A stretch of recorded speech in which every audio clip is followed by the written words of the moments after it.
up on the strain that countries around the world have been feeling. We get more from ABC's Elizabeth Schulze. This is a move by the International Energy Agency's 32 member countries, which include the U.S. So they're saying they're going to put out 400 million barrels of oil into the global market as a way to boost supply, as we have seen this massive supply shock to the economy because of the war. That's the latest news. Traffic and weather next. I'm Ken Weaver, WTN News.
All right, very heavy rain with these thunderstorms in Middle Tennessee, and it is possibly, very likely, adding to our traffic woes. Right now in Berry Hill, we got a crash blocking the right lane, 65 northbound at Armory Drive. In Franklin, it's not a crash, but a big piece of metal on the road, 840 westbound at I-65.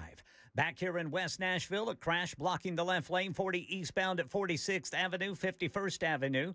40 eastbound at 28th. And then in Williamson County, a crash 840 eastbound before Carter's Creek Pike. And in Murfreesboro, happy to report I-24, both directions, has been reopened after that police emergency earlier today involving shots fired and a barricaded suspect. No injuries. I'm Ken Weaver.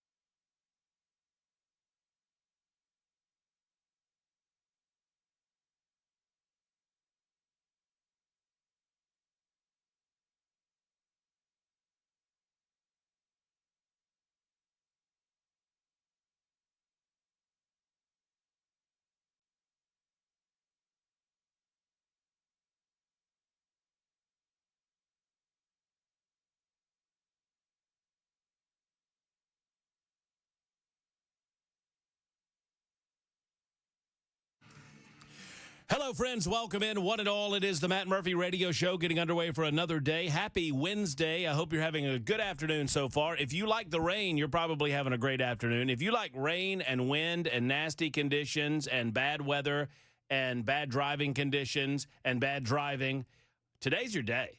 I mean, congratulations. You've made it. We'll talk about all of those things, amongst other stories, as we get the program lumbering under its own weight. You can find us on a variety of platforms such as TuneIn, iHeart, Spotify, our own app. Download our app and take us wherever you'd like to go. All you have to do is go to your app store of your choosing, and select Supertalk 99.7 WTN. Then you can take us on your mobile device, your laptop, or whatnot, wherever you'd like to go, and you can hear the mellifluous tones of the Matt Murphy Radio Show. You can also find us on Talk TV. That's probably not as advised because I know the way I look on television, and I know the way Jackson looks on television. The only good thing to look at is Ken Weaver and that flowing beard.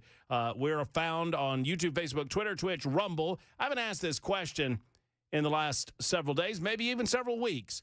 But over there on the Twitter, Twitch, YouTube, Facebook, Rumble, all of those things, you can like and subscribe. And we ask you to do that. That's a favor to us, just to give us the old thumbs up, like, subscribe. And as a favor to us, it ought not cost you anything, but I'm not really sure. Ken, how much is that costing folks nowadays? Absolutely nothing, boys. Yes. Still nothing. Nothing. Still nothing. Double what it was last week. Yes, sir. Mm-hmm. But still nothing. That's good. So give us the old like, thumbs up, subscribe. Ken Weaver's in the newsroom. We call it News Closet B. Supertalk 99.7 WTN. No window. So we couldn't consider it an extra bedroom if we were trying to sell the property. Ken, yes, how's sir. the weather over there? Right now, we're getting hammered in places. Right now, East Nashville getting hammered. Smyrna, you're next. Murfreesboro, it's on the way there. Brentwood, Franklin, Columbia just got hammered.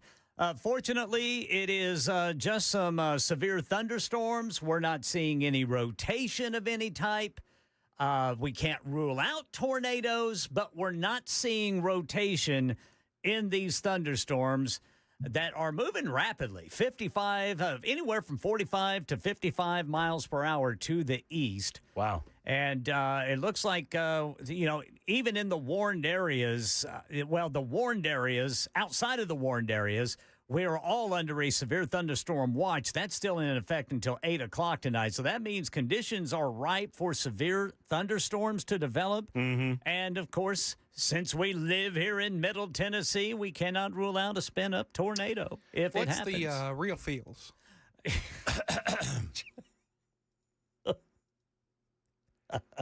Hello, Jackson. How are you? Real feel is Nice of you to show up for the show.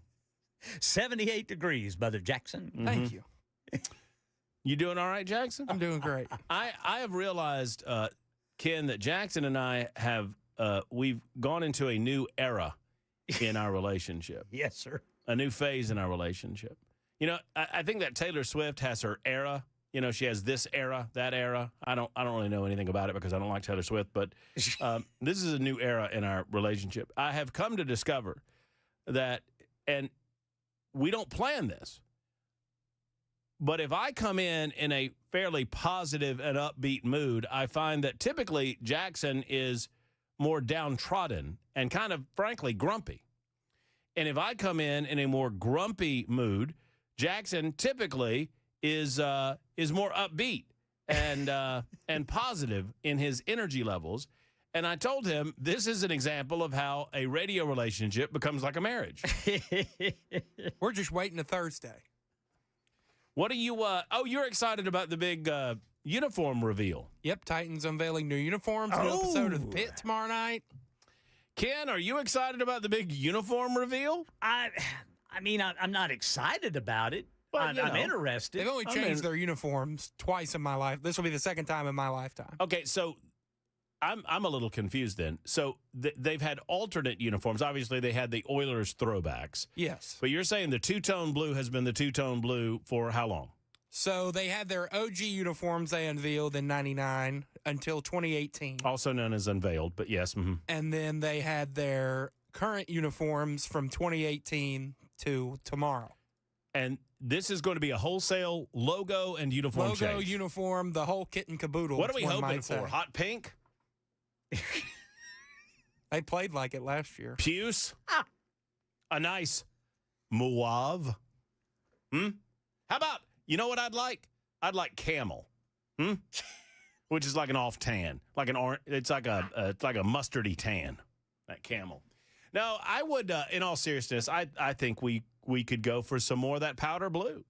I think that's what you're going to get. I think it's got to stay blue of some sort. Yeah, I believe that, but I think there will be some navy accents, but I think the primary colors are going to be powder blue and red. What about the helmets? Are the helmets changing? The helmets will be changing. I've heard it has been reported it is a white helmet with a white face mask. Oh. What? White helmet, white face mask. But with the same Titan, the sword. New logo. No, new logo coming out tomorrow. New logo coming out with no fire on it. That was the report, at least. Yes, we it believe. got leaked on Fanatics. It was on a plushie. Do we believe that that's going to be the logo? Yeah, I don't mind believe that's the logo. I don't mind the simplified logo. No, I think it looks good. The circle with Absolutely. the looks three. less like a thumbtack. Agreed. Yeah. All right, well, that's fun. That's fun. When is that reveal tomorrow? After the show, I think it's like 8 p.m. 8 p.m.? Yeah. What the hell what are they doing? I don't know. Was it you that told me that they're having some sort of exclusive VIP deal? Season ticket event for the uniform unveiling. Well, are they going to broadcast it on some sort of YouTube channel or something or not? That has not been announced, and it is not expected to be. Well, then that's Well, I'll Which be. it disappoints me because they live streamed the last one, and they threw a whole block party on Broadway. It was super cool. Yeah, man. And now they're not doing that. See, here's why I know that that's a mistake. Because I don't care that much. I mean, I care, but I don't care that much.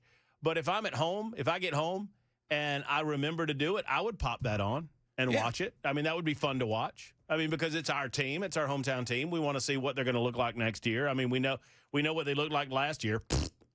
And they'll have some hype videos and stuff like that go out, but it's not going to be the same as, they had a bunch of the top players walk out in the new jerseys, like Marcus Mariota, Jarrell Casey, Taylor Lewan, Delaney Walker, all walked out when they unveiled in 2018. And I don't know what they're going to do tomorrow, but it's going to be a kind of closed off exclusive event. Well, Jackson is excited about it. I mean, you want me to get you a VIP ticket, Jackson? I could pull some strings. I'm excited to see what they look like. I'm talking to a Trump tonight later on, so I can do some things here. I'm talking to some very important people later on. I can pull some strings. What time does the event start? At 6 p.m. All right, Ken. Before or after 6:05, Murphy gets kicked out. Might happen. You never know. No, it's going to happen. What time, Ken? What are you thinking? That Brother Murphy gets kicked out? Murphy is escorted out, probably carried, kicking and screaming. Musicians Hall of Fame, lower level, Municipal Auditorium, downtown Nashville, Tennessee. Doors open at 5. Secret Service is on site. They will be checking identification and making sure that no one is doing things that they ought not to do because Laura Trump will be in. That's going to be that's the safest place in Tennessee. Yeah, it's going to be a lot of fun. So the over under is what, 6:20? I'm not set to take the stage until like 6:20. Oh, 6:21. I think I'll be all right. So I appreciate you guys indulging me. If you're going, I'll see you there. Y'all say hello to me. I'll be milling about for the, whatever time I get there. I'm leaving here at 5 o'clock. Cameron Smith taking over at 5 o'clock. Thank you to Cameron for doing so. I'm heading over there. Now, all of this is obviously weather permitting, and we're going to keep you informed all afternoon long, even in my absence. If I have to leave and Cameron's going to be here, Cameron knows the drill. Ken Weaver knows the drill. Believe it or not, and I know you won't believe this, even Jackson Williams knows the drill. Brother Jackson. When it comes to the weather, and we'll keep you apprised of everything you need to know. Now, right now, I'll say this. What's that? You were right, Ken, because just as we were talking about this Titans uniform subject, I'm watching the radar, and this thing is smoking. Yes, sir. This line of storms is smoking towards Smyrna. It is heading toward Eaglesville. Doing the boat, scoot, and buggy. Murfreesboro is Lebanon, it's raining in Lebanon right now, but you're not popped yet. You're about to get popped. Lewisburg, you're about to get hammered. Pulaski. Now, Gallatin's getting hammered. Is it? Yes, sir. Uh-huh. Oh, man, I'm looking at that. Oh, yeah. Yeah, next up is going to be Mount Juliet, then Lebanon, like you said, Smyrna, Murfreesboro, Lewisburg, Shelbyville. But the good thing, boys, there's no rotation in them. Yeah, I mean, it looks to me, it feels to me, and, we always have to say anything can happen in Tennessee. Right. I mean, anything can pop up in Tennessee. But this feels, Ken, to me, like it is a line of really heavy thunderstorms with a lot of wind and lightning involved in them. Right. Yeah. I've seen winds up to 45 miles per hour. Now, the potential is for 60-mile-an-hour winds, But from what I've seen on Channel 4's coverage, I haven't seen any 60-mile-an-hour winds, but I've seen them post 45-mile-an-hour winds. Well, and there's more to come. I mean, there's a thing behind this that's in Arkansas right now that's going to slide on up here. It's one of those typical things that the entire system slides directly to the east, but while that system slides to the east, y'all watch it on TV?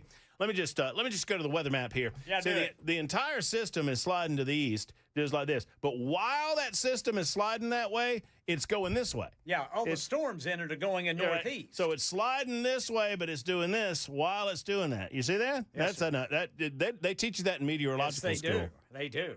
Mm-hmm. Jackson, are you taking notes? You should be. It's important stuff. You're going to have to do some of this at 5:35, 5:40, somewhere along in those lines when I'm not here anymore. We got a cold front moving in that is coming from the north. And batten down the hatches.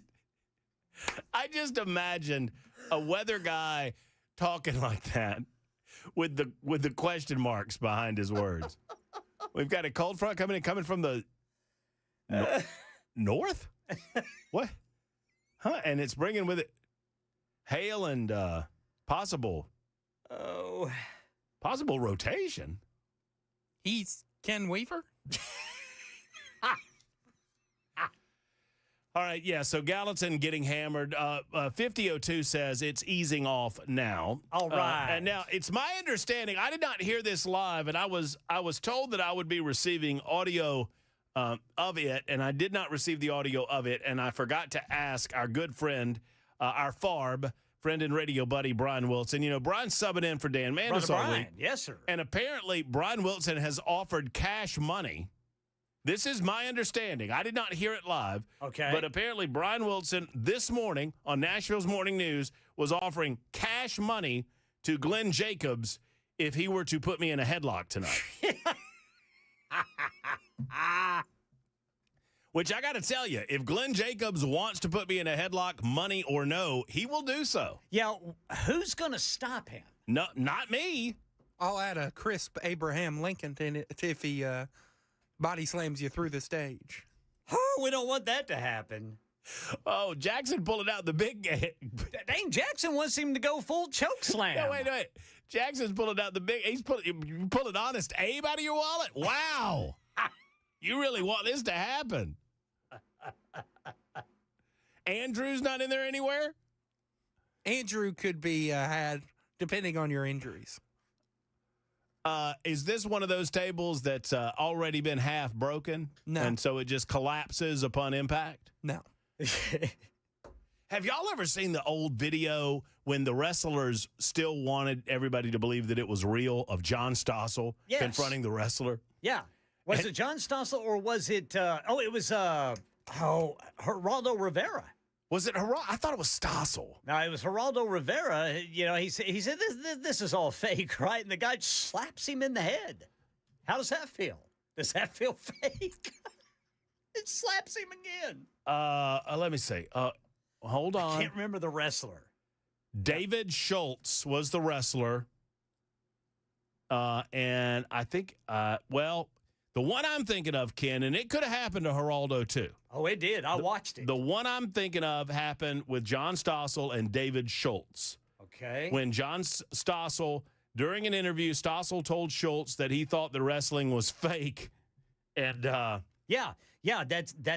well, sometimes confused with wrestler David Schultz slapping reporter John Stossel.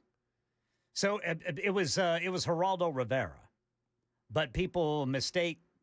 Well, so it did. I mean, I'm looking at the video here, and it is John Stossel. So it probably happened to Geraldo, too. I don't know. I mean, I know what happened to Geraldo. Well, Geraldo got slapped around the head and shoulders repeatedly during his career, and rightly so. Yeah, so, don't tell those folks that it's fake, man. No. Not back then. Well, and here's the thing. I mean, fake maybe they're not trying to hurt each other, but these dudes are athletes. So what I like to call it is scripted, right? Yes, sir. It is now scripted. But my goodness gracious, it is not fake by any stretch of the imagination. You better be an athlete if you're in there, because that wrestling. I've been on a wrestling ring, Yeah, and that's not soft. no. No. All right. So, and whoever it was, Stossel or Rivera, I do know that they sued and they settled out of court for a large sum of money. Yeah, it broke Geraldo Rivera's nose. Yikes. And his eardrum. Yikes. Shouldn't have said Bad news. that. No, probably should have known better. All right, 23 after the hour. Oh, looky who is on the hotline. The man himself. I want to find out what the bottom line on all of this is. I want to know if I can get it on the action. I'm going to try to figure out hey, kid, I'm trying to figure out if I can get a cut of this. Okay. If I can get a cut of the money, I think I'd be willing to be put in a headlock. Dude, I wouldn't even mess with it. That's Oh, like man. getting too close to a hornet's nest. Oh, yeah. Andy Kaufman. Oh, yeah. We remember Andy Kaufman. That was a weirdo dude, man, and he liked wrestling the females. 23 after the hour, Super Talk 99.7 WT. What did you tell Wilson to leave? What happened there? He told me where I could find this clip. Oh, very good. So we're going to get to the clip in just a moment. 23 after the hour. We'll continue to update you on the weather. I've got a question for you regarding gun rights versus property rights. We'll get into that. Big event tonight. I hope you're coming. Don't let the weather dissuade you. I hope you signed up because it's a free event, but you have to RSVP because of the security apparatus that's in place at the Musicians Hall of Fame. That's later on tonight. Has no one guessed what I'll be doing? This celebration, it's Americans for Prosperity, their 250th birthday celebration here in Music City, Nashville, Tennessee. We're celebrating the birthday of the United States of America, and it is the Give Me Liberty event. And I'm surprised no one has guessed what I'm doing tonight. I will actually be introducing a couple of people, but I'll also be doing something toward the end of the program. So if you're there, you'll see and you'll know, and I hope you have a good time. 24 after the hour on Super Talk.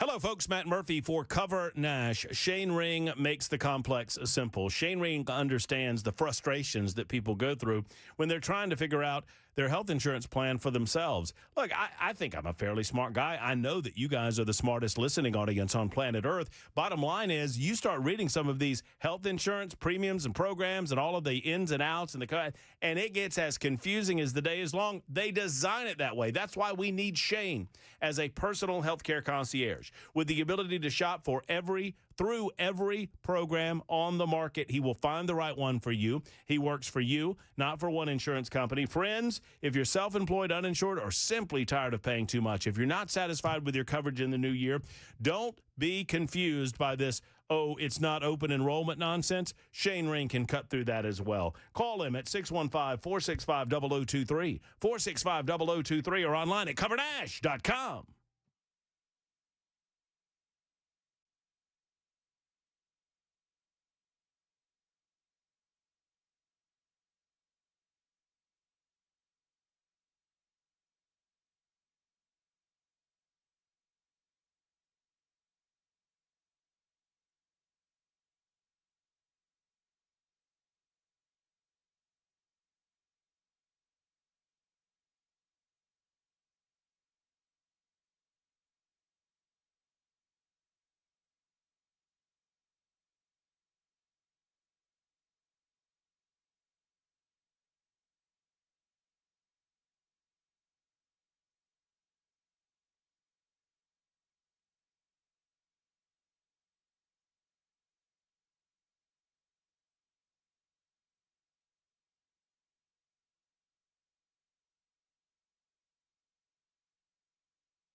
Severe thunderstorm warning now for Marshall County, southern Rutherford County, Bedford County until 4:30. Got a storm moving 35 miles per hour to the east.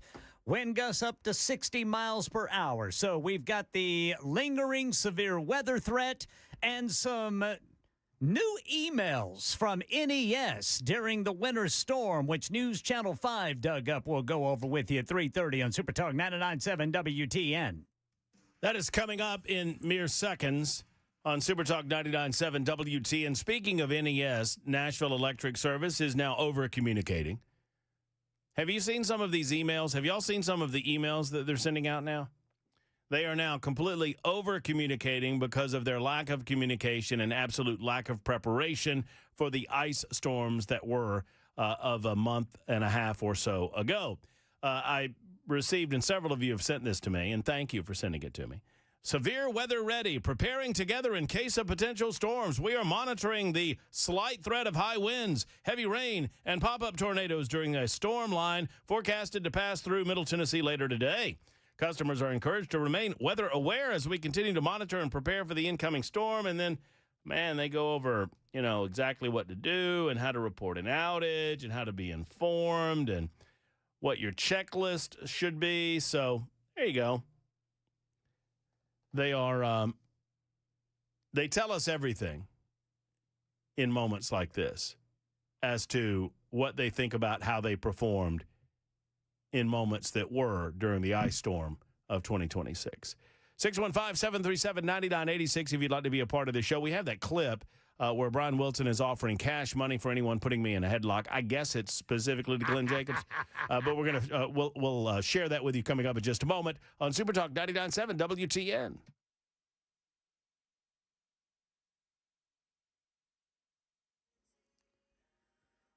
.30 on the dot. I'm Ken Weaver with your top stories. Again, severe thunderstorm warning until 4:30 for southern Rutherford County, Bedford County, and Marshall County. A severe thunderstorm was located near Lewisburg, moving east at 35 miles per hour. 65 million Americans, including Middle Tennesseans, on alert for this new storm threat today. And NES says it has crews on standby in case of outages. All of this following that tornado outbreak overnight in Indiana and Illinois. Severe storms and dangerous tornadoes tearing through Illinois. There it is, right there. Everybody, get in, get downstairs. In Kankakee County, residents urged to take cover before the twister moved through. It was just devastation. It reminded me of the movie Twister. Drone video capturing the magnitude of the damage. Power poles split in half, roofs blown off, and windows blown out of homes. Trailers tossed around like toys. Right now, the heaviest of the storms here in Middle Tennessee are now east of Nashville, but Murfreesboro is getting the brunt of it right now. So is Smyrna. Looks like Mount Juliet and Lebanon. You're going to be getting some of that, too. Got the full forecast coming up here in just about a minute. During January's massive power outage, the NES CEO sought special updates for her board members, according to internal emails which News Channel 5 obtained. News Channel 5 says Teresa Broyles-Applin asked employees to check specific circuits and relay estimated restoration times directly to her. One manager wrote that a crew was dispatched to a board member's area shortly after her request. The emails also document conversations with Senator Marsha Blackburn's office about outages at her Brentwood home. That's the latest news. Traffic and weather next. I'm Ken Weaver, WTN News.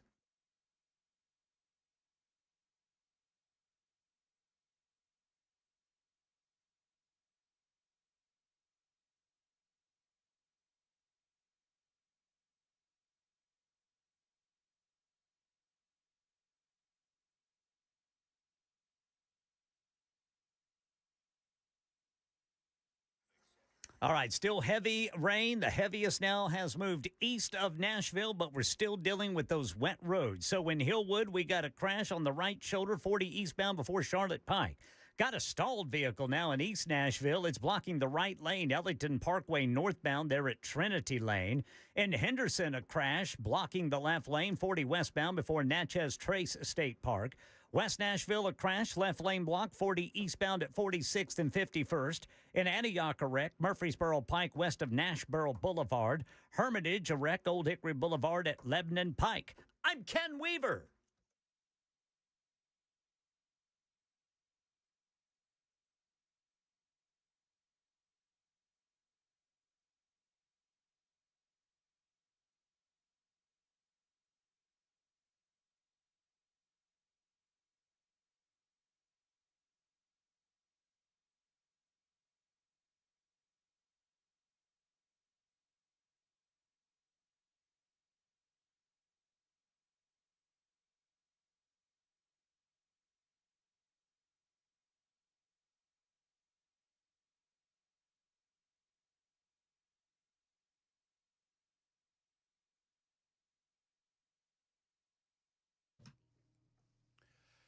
Jeff Eddy and the team at Efficient Heating and Cooling, they're great at what they do, but I can't make you call them and schedule your maintenance. You have to do that on their own. They're not going to show up without that call and without that appointment, so you have to take part in some of this. But I encourage you to do it. I remind you to do it, and I beg of you, write this telephone number down and make it a part of your plan, whether it's today or tomorrow, to call Jeff Eddy and schedule that maintenance appointment for your AC. Why?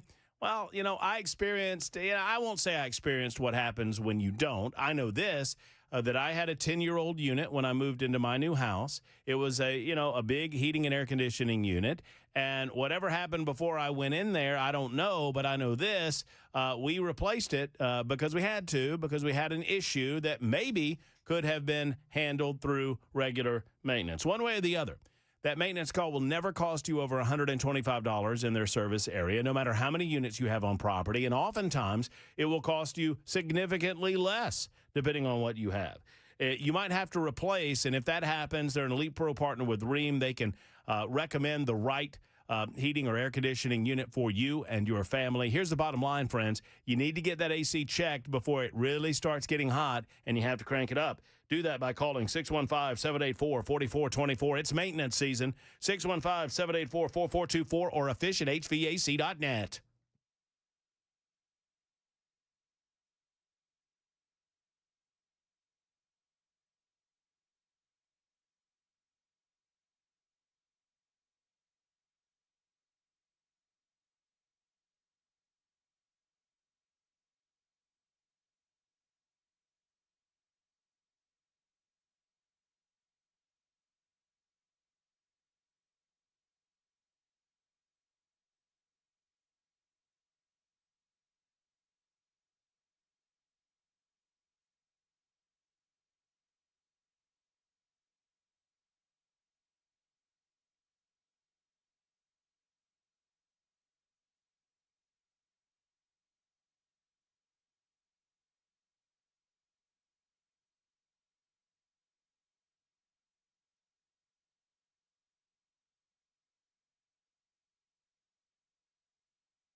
A bit of a Iran update for what it is worth, and obviously Donald Trump provided somewhat of an update earlier today. We'll cover that for you later on Super Talk 99.7 WTN. an abbreviated portion of the day with me. I'll have to get out of here at 5 o'clock or thereabouts to get over to the Musicians Hall of Fame tonight. I appreciate Cameron Smith stepping up to the plate and to the microphone and carrying you until 7 o'clock this evening. Young Jackson is behind the glass, making sure that everything that comes out of our speaker sounds as good as humanly possible. Ken Weaver, as always, in News Closet B. He gathers headlines constantly, delivers them twice an hour. He's on weather detail today as well because we got this nasty line of storms that is currently moving through the area. Oh, look, Blake is calling me from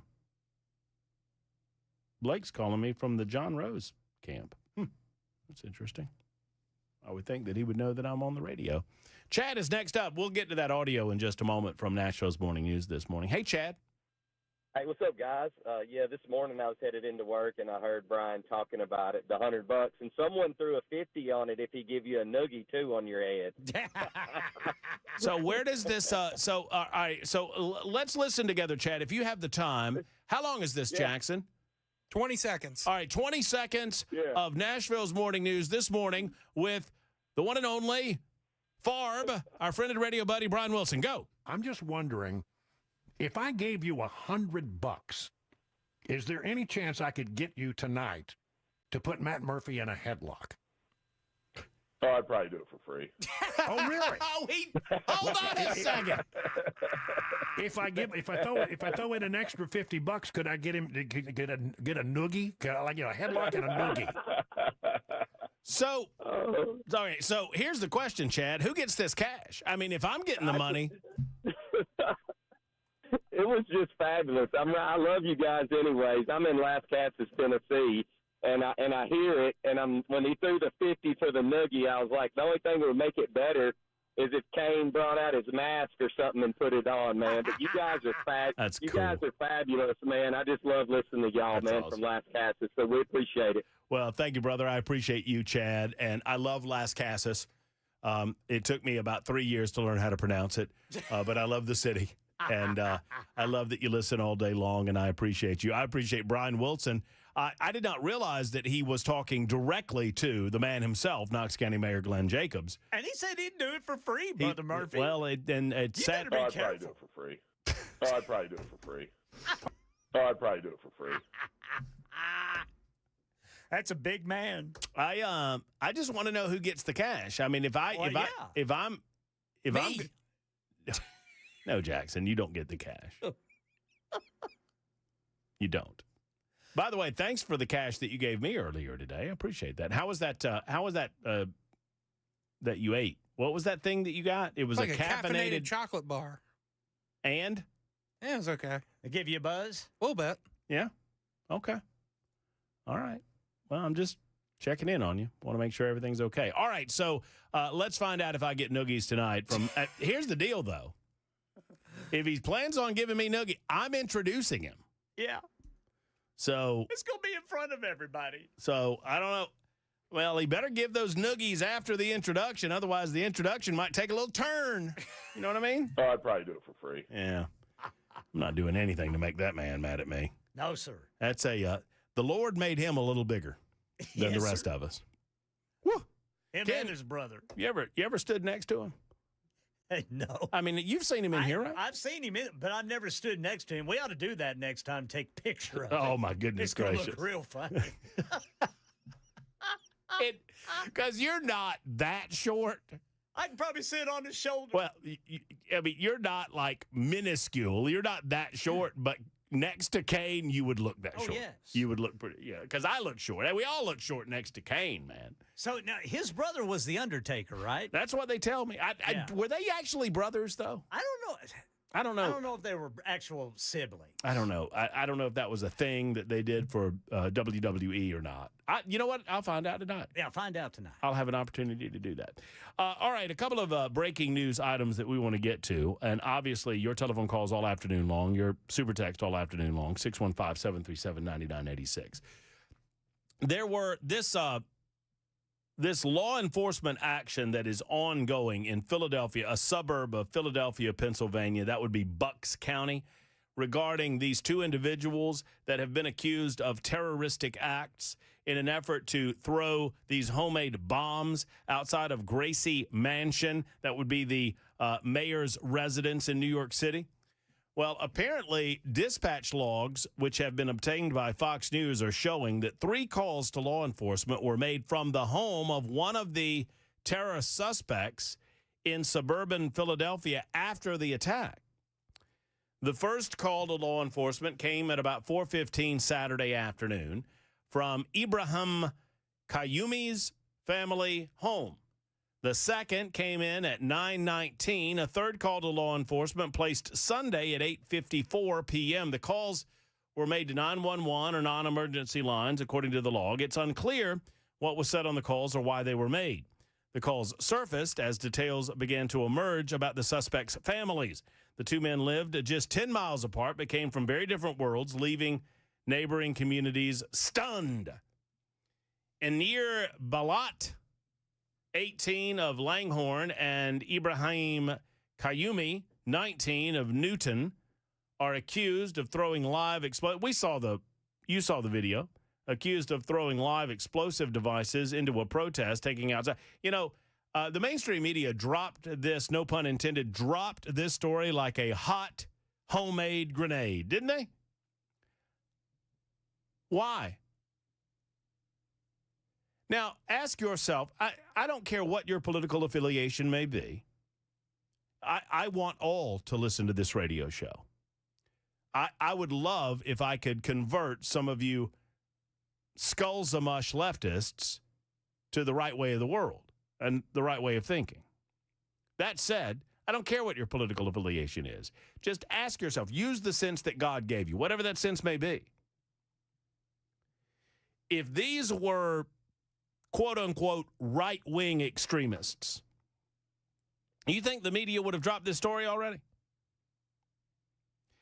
If a couple of good old boys from Idaho or Montana or wherever, if a couple of MAGA boys wearing some red hats had shown up at Gracie Mansion with improvised explosive devices and attempted to set them off and kill people, do you think the media would still be covering this story or nah? They would have moved on. Because let me tell you something, they've moved on. Oh, they'll touch on an update here or there. And, you know, obviously I'm excluding Fox News from this analysis because Fox News is more fair-minded in these things. But make no mistake, they have no interest in covering this story because it doesn't fit the narrative that they want to present. Oh, that liberals are a peaceful people. And the only time that protests go awry is when the emotions get far too high. They would never plan to kill their fellow liberals. They would never plan to hurt people. And it's all a bunch of hooey. Hooey, I say. According to the Associated Press, a license plate reader, a license plate reader, captured the 2 men entering New York City from New Jersey less than an hour before the attack, which took place at around 12:15 p.m. The mother of one of the assailants, Qayyumi, said she last saw her son around 10:30 in the morning Saturday when she filed a missing persons report. Qayyumi's parents came to the United States from Afghanistan, became naturalized citizens in 2004 and 2009.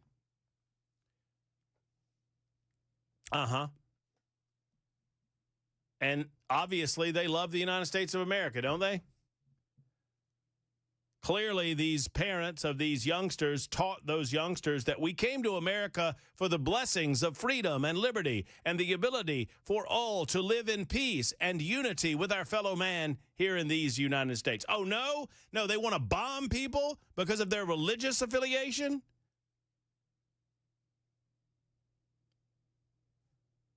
You know, yesterday we broke down the comments of Andy Ogles. And I would firmly be in the camp to tell you that we have a Sharia law problem. We do not exclude individuals from the ability to enjoy the blessings of freedom and liberty in the United States of America based on their religious beliefs, nor based on their religious practices, so long as those religious practices do not interfere with the rights of others. So I think it's very inartful and frankly kind of foolish for Congressman Ogles to present this in the manner that he did. And I'm going to say that to Andy tomorrow, or rather on Friday, if he keeps his scheduled time with us. We are planning to have Andy on with us Friday afternoon. Speaking of signposting, tomorrow afternoon, Charlie Hatcher, Andy's political rival in the Republican primary, will be on for the first time on the Matt Murphy Show on Super Talk 99.7 WTN. I do not believe that, quote, Muslims have no place in American society, end quote. I would say that Sharia law has no place in American society, period, end of the discussion. And if you do not believe that you can live your life peacefully and without interference toward others, without initiating some sort of Sharia law in your neighborhoods or in your communities or in your cities or in your states, then you don't belong here. Now, that much is true. And for those states that have allowed some of this nonsense to fester and grow in their communities, you need to get right with the Constitution of the United States of America and understand that white people got rights too. Christian people got rights too. Brown people got rights too. Non-Muslims got rights too. And our rights are not subservient to the quote-unquote rights of the believers. So I don't know if Andy knows what he's doing and he's saying what he's saying to get clicks or to create clickbait or what.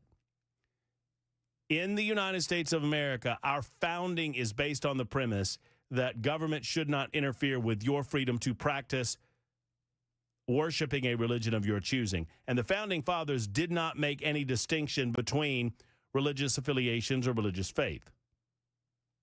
And there were plenty of Muslims around during that time, not necessarily here in the United States of America or in the colonies, but there was an awareness of the Muslim faith at the time that the Constitution was written. The bottom line is this. So long as you're not interfering with the rights of others, so long as you're not denying any other people of their pursuit of life, liberty, and happiness, you can live a life you want. But that's not what Sharia law is. And we have way, way, way too many people that do not appreciate the blessings of liberty here in the United States of America. I mean, Ilhan Omar is a great example. This lady's a congressperson. She should be getting down. I mean, she grew up in a part of the world where you are doomed to a life of abject poverty and depression.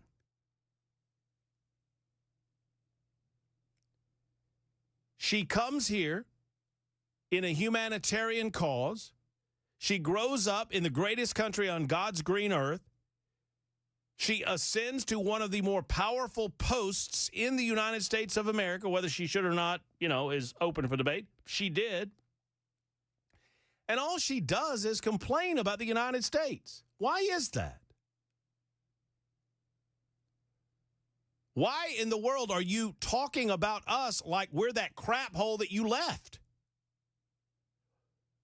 I mean, I'm not trying to be hard-hearted here, but if it's so god-awful in the United States of America, why don't you get on back? Look, I'm not asking for compliance. I'm not asking for agreement. I'm asking for a little frick-frack and appreciation for the blessings of freedom and liberty that you enjoy in this country that you do not enjoy in others, and everything that comes with it. So I think Ogles was inartful in his tweets, but some of his messaging is correct with regard to Sharia law and the Sharia law piece. It's 53 and the concept of appreciation. It's 53 after the hour on Super Talk 99.7 WTN.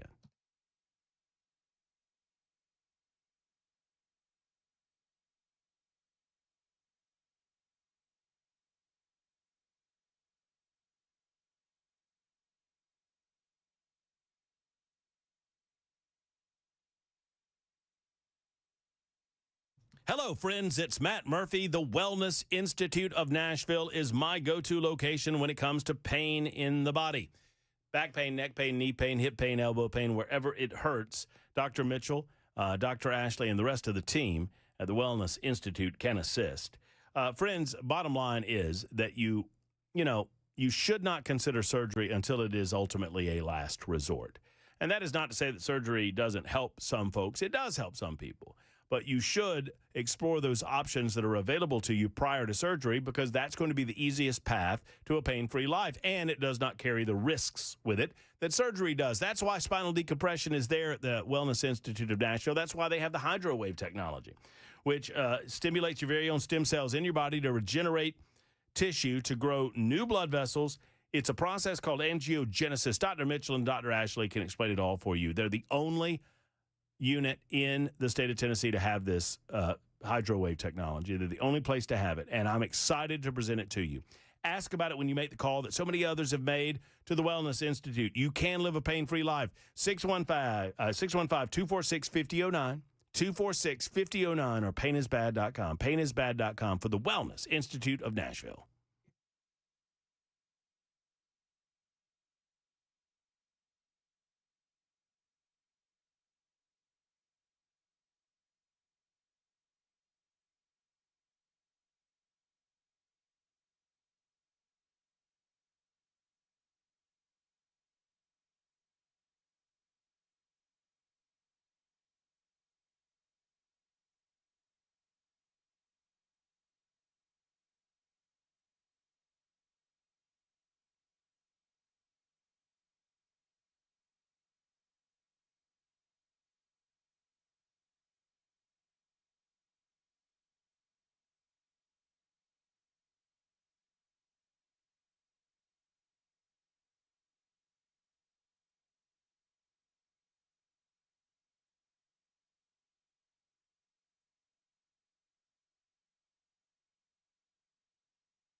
4 o'clock on the dot. I'm Ken Weaver with your top stories tracking severe storms. In fact, we have a severe thunderstorm warning now for southern Rutherford and Bedford counties until 4:30. We're talking about a storm about 8 miles east of Lewisburg, moving east at 35 miles per hour.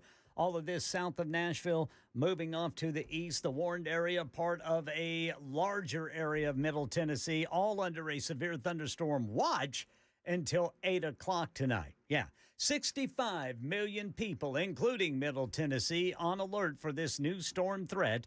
Most likely won't be over with until about 8 o'clock tonight as far east Middle Tennessee goes. NES says it has crews on standby in case of any outages. All of this following the tornado outbreak overnight in Indiana and Illinois. Kankakee Board Chair Matthew Alexander Hildebrand. Fortunately, there are no deaths or missing people and only 9 with minor injuries. Unfortunately, not the case in Indiana where they had 2 deaths. So this might help bring down gasoline prices now that the war with Iran has closed the Strait of Hormuz to shipping traffic. 400 million barrels of oil will be released into the market by the International Energy Agency to ease up on the strain. We get more from ABC's Elizabeth Schulze. In the Strait of Hormuz, the typical oil that was going through on a daily basis there was about 20 million a barrel. So this is a notable number.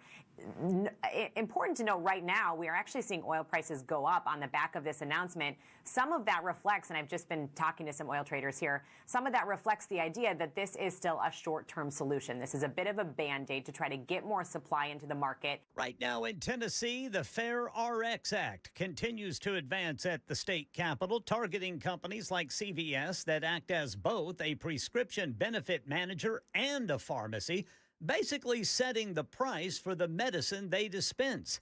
CVS has been warning customers that this bill will force it to close more than 130 stores in Tennessee. But some customers, including Candace Pfeiffer, telling Channel 4, they're not buying it. It's just a scare tactic. They're framing divestment as closure, and they're trying to use the consumer to try and persuade the legislators to be like, divestment means that you're not going to get your medication anymore, instead of divestment meaning that we are not allowed to monopolize the pharmaceutical cultures. Lawmakers backing this bill insist it's going to bring more transparency and fairness to prescription drug pricing and likely will increase access to pharmacies. Starting this week, Nashville's 300 miles of greenways will be reviewed for safety and accessibility. The audits led by the nonprofit Free to Move, which was created after the death of 34-year-old Alyssa Lockett in Antioch. Organizers, including Alyssa's sister Abby, tell Channel 4 they want residents to help identify problem areas from poor lighting to overgrown vegetation. The more people that are able to access our greenways, the safer they're going to be. You know, high population is a really big factor in safety. So to sign up to participate, go to wearefreetomove.org. City leaders going to use the data to guide future improvements. That's the latest news. Traffic and weather next. I'm Ken Weaver, WTN News.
Crashes 40 westbound before Natchez Trace State Park is blocking the left lane. 24 downtown westbound at 65, the northern split. And then in West Nashville, you got the left lane blocked by a crash. 40 eastbound at 46th Avenue, 51st Avenue. Metro Center, 65 southbound at Rosa Parks. In Rutherford County, a crash on the left shoulder, 840 westbound at 24. Then in Woodbine, a wreck, right shoulder block, 24 westbound before I-440. Hermitage, a crash, Old Hickory Boulevard at Lebanon Pike. And look for Hamilton Church Road and Murfreesboro Pike in Antioch. You got a crash there reported by police. I'm Ken Weaver.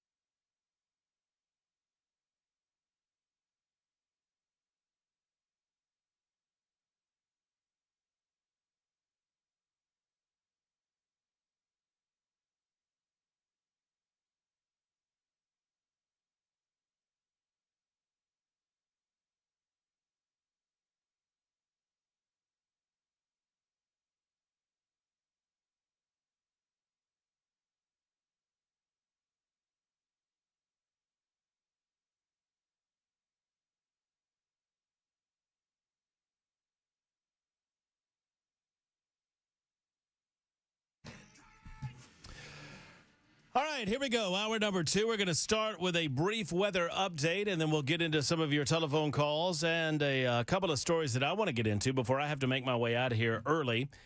If you're just joining us, thank you for being here. We appreciate you on the Matt Murphy Show every single day. Super Talk 99.7 WT, and we're here from 3 until 7. Normally, I have to suspend my broadcast duties at 5 p.m. today.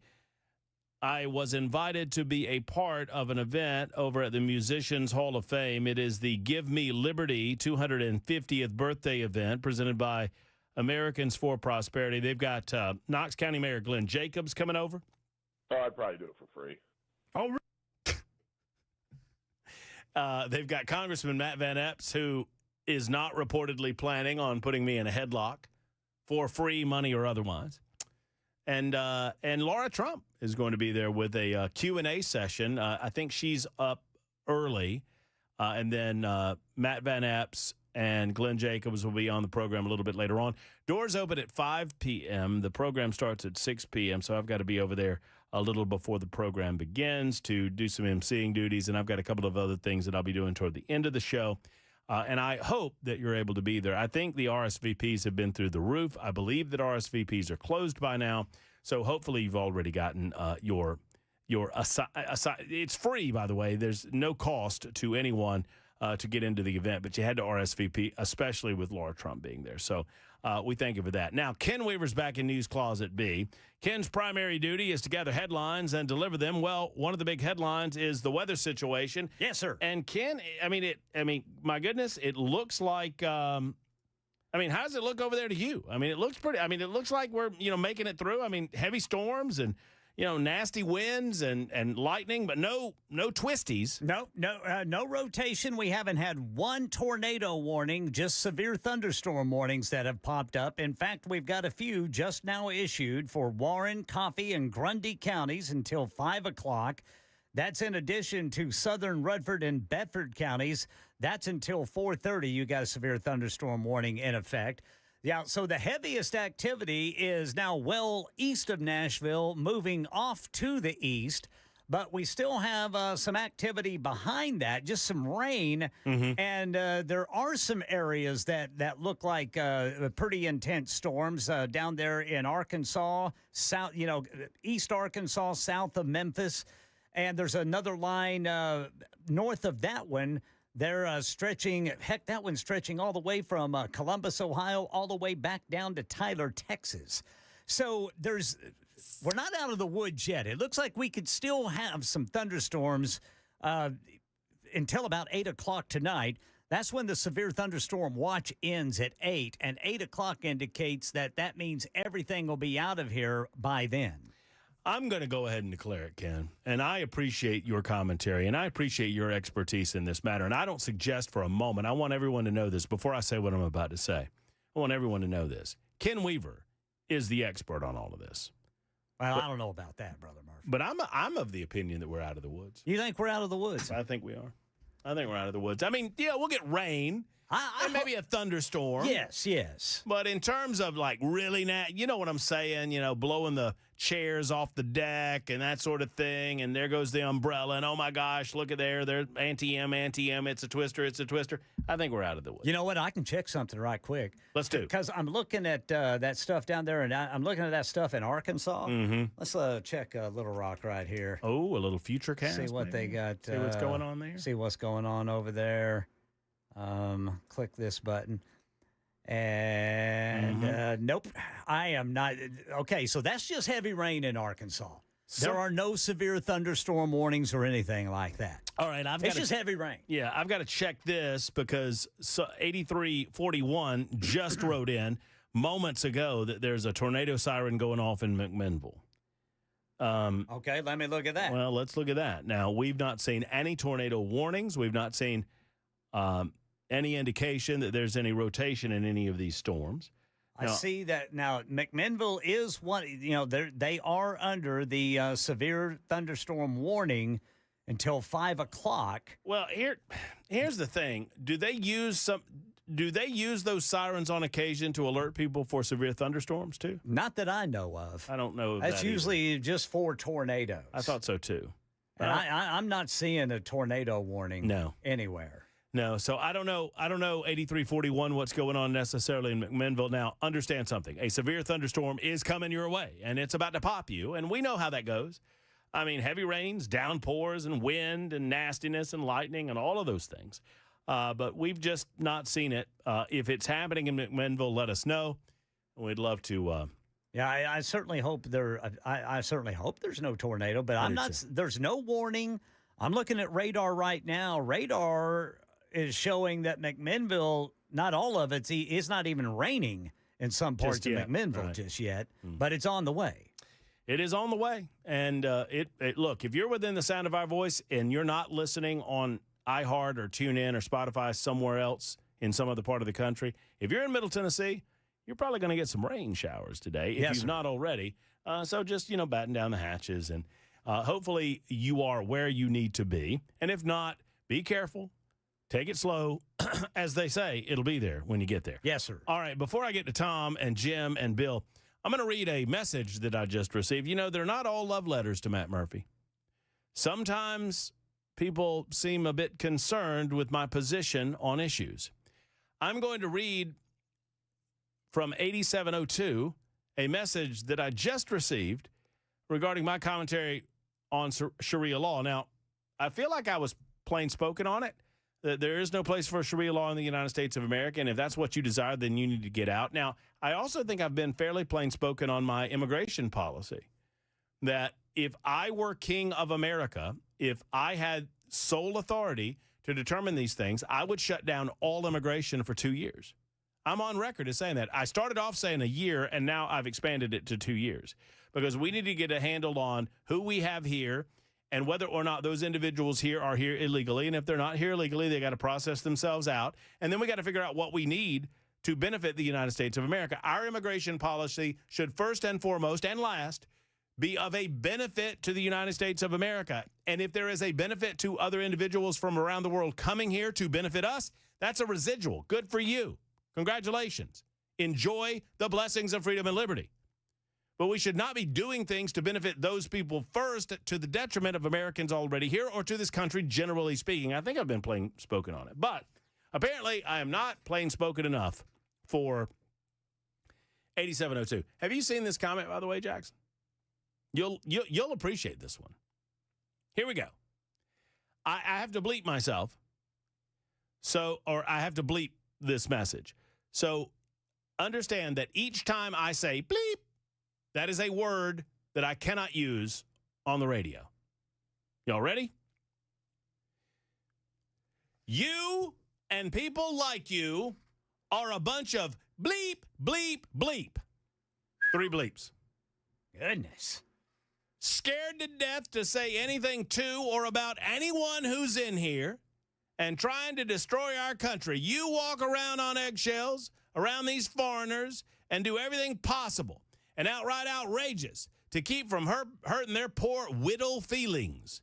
Bleep Elian Omar. That bleep needs to be sent back to where her lion, thieving bleep came from, and so does all the rest of the foreigners that live here and hate every minute of it.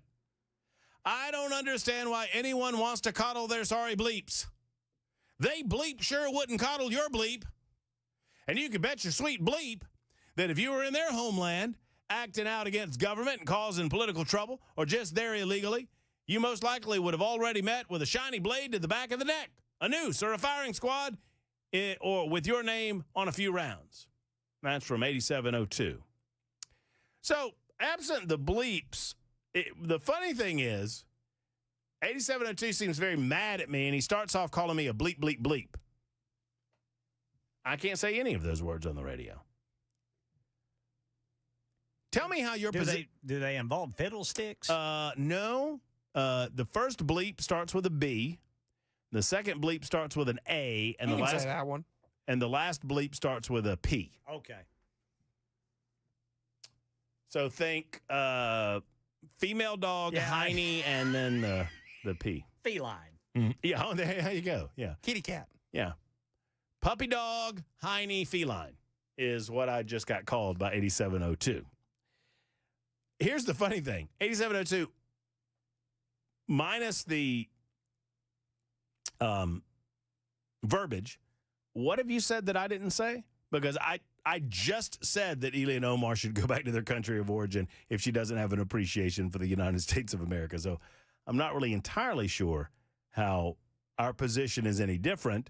So that would put you in the category of the BAP that you referred to me as. So welcome to the club. There's snacks. Jim is next. Hey, Jim, how are you? Hey, Matt, can you hear me? Yes, sir. So I'm calling to give a little bit of moderation to your monologue and for the listeners. Because if we want to get rid of this, if we want to take care of the situation, we got to do it right. And you can check with Jay on this next time you talk to him. But if anybody puts out a law that says Sharia law is illegal, that will be taken to the Supreme Court, and they will say it's a freedom of expression of religion, and it'll get defeated. So instead what we need to do is make a law that says any tenet of Sharia law that is in violation of the U.S. Constitution or the U.S. Code is illegal.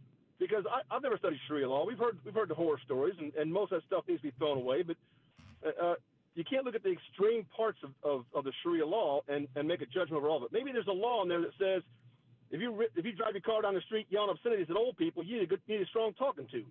I mean, if they had something like that, Jackson would be a better person at this point. But we need to look at more in depth of what exactly we're talking about here, because you can't blanket it. I mean, even the Jews used to stone adults, the women who committed adultery, and the Muslims still do it. And everyone knows we've left that alone. The Christians have had what the Muslims need, and that is a reformation. There's never been a reformation movement in Islam. It's kind of been unofficial, because if you go to Qatar, women aren't in hijabs. They're not wearing the full burqas. Egypt's not like that, because they're kind of moderating themselves, but it's never been a full-out Muslim reformation, and that's what they need. So I think what we need to do is if we get a better understanding of what all is contained in Sharia law, then we can determine which aspects of that we should make illegal, and that will pass the courts. Well, and we won't have these long, drawn-out hold on. So it really, I mean, the conversation surrounds what you mean by when you say Sharia law, because there are aspects of Sharia law that are followed by Muslim people that have nothing to do with me, like their dietary restrictions or financial restrictions, right? Or religious practices that they engage in. Well, that doesn't have anything to do with me. And obviously no one is going to force me to abide by those same types of dietary, religious, or financial practices. What I would say is when it involves me and my liberties and my rights to, associate with whom I want to associate with and eat what I want to eat and that sort of thing, then obviously they can't go there. But Sharia law is not legal as any sort of governing system in the United States of America, and never has been. Well, correct. But that's what I'm saying. But to just throw a law out there that says all Sharia law is illegal, you're going to have so many challenges to that because Sharia law is not just the chopping off of hands of thieves and stoning Right. adults. It's not it's not just a political process. It's a personal process as well. And so you have to carve out the personal process aspects. And I don't know that we need to. I mean, I guess my point is, Jim, I think we need to stand our ground and stand the line when it comes to the Constitution of the United States and just tell these folks who are practicing Muslims, no, we're not going to do 5 different daily call to prayer across our loudspeakers that are designed for emergency purposes just because you want to call to prayer in our communities. We're not going to do that, freaking other people out. We're not going to change the way that we live our lives to comport with your religious practices or beliefs. If you want to practice in a manner of your choosing, fine, but we're not changing our society for you. If you need that to live your life, you need to go somewhere else. All right, and don't confuse. I'm not. I know. We're just talking. Yeah. And one thing on top of as far as the call to prayer, which which I still can't stand when I hear even on the movies. Isn't that then kind of connected to the churches would ring the bells in the morning to tell people the church is about to start? You see what I'm saying? If they start comparing that in the Supreme Court, you're going to lose. They're going to say, yes, they can. Yeah, but they use, I mean, it's my understanding that in some communities even in the United States, particularly in Minnesota, that they have used taxpayer-funded government institution systems to do the call to prayer, and that's what I would. If if their mosque wants to ring a bell or whatever, I don't have any problem with that. Jim, I got to scoot. Thank you for the call. It's been informative, and obviously you're on top of this subject, and I appreciate you very much. Bill, Guy, and Tom, we'll get to you not necessarily in that order. It's 23 after the hour. You're listening to Super Talk 99.7 WTN.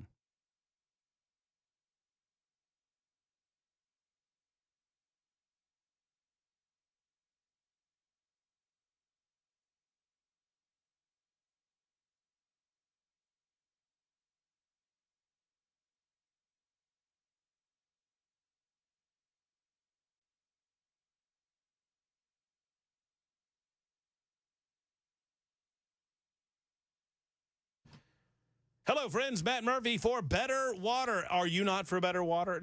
Aren't we all for better water? I would hope so. Well, Better Water LLC, they're leading the charge, right? They offer a full range of water treatment equipment. Friends, do you know what's in your water?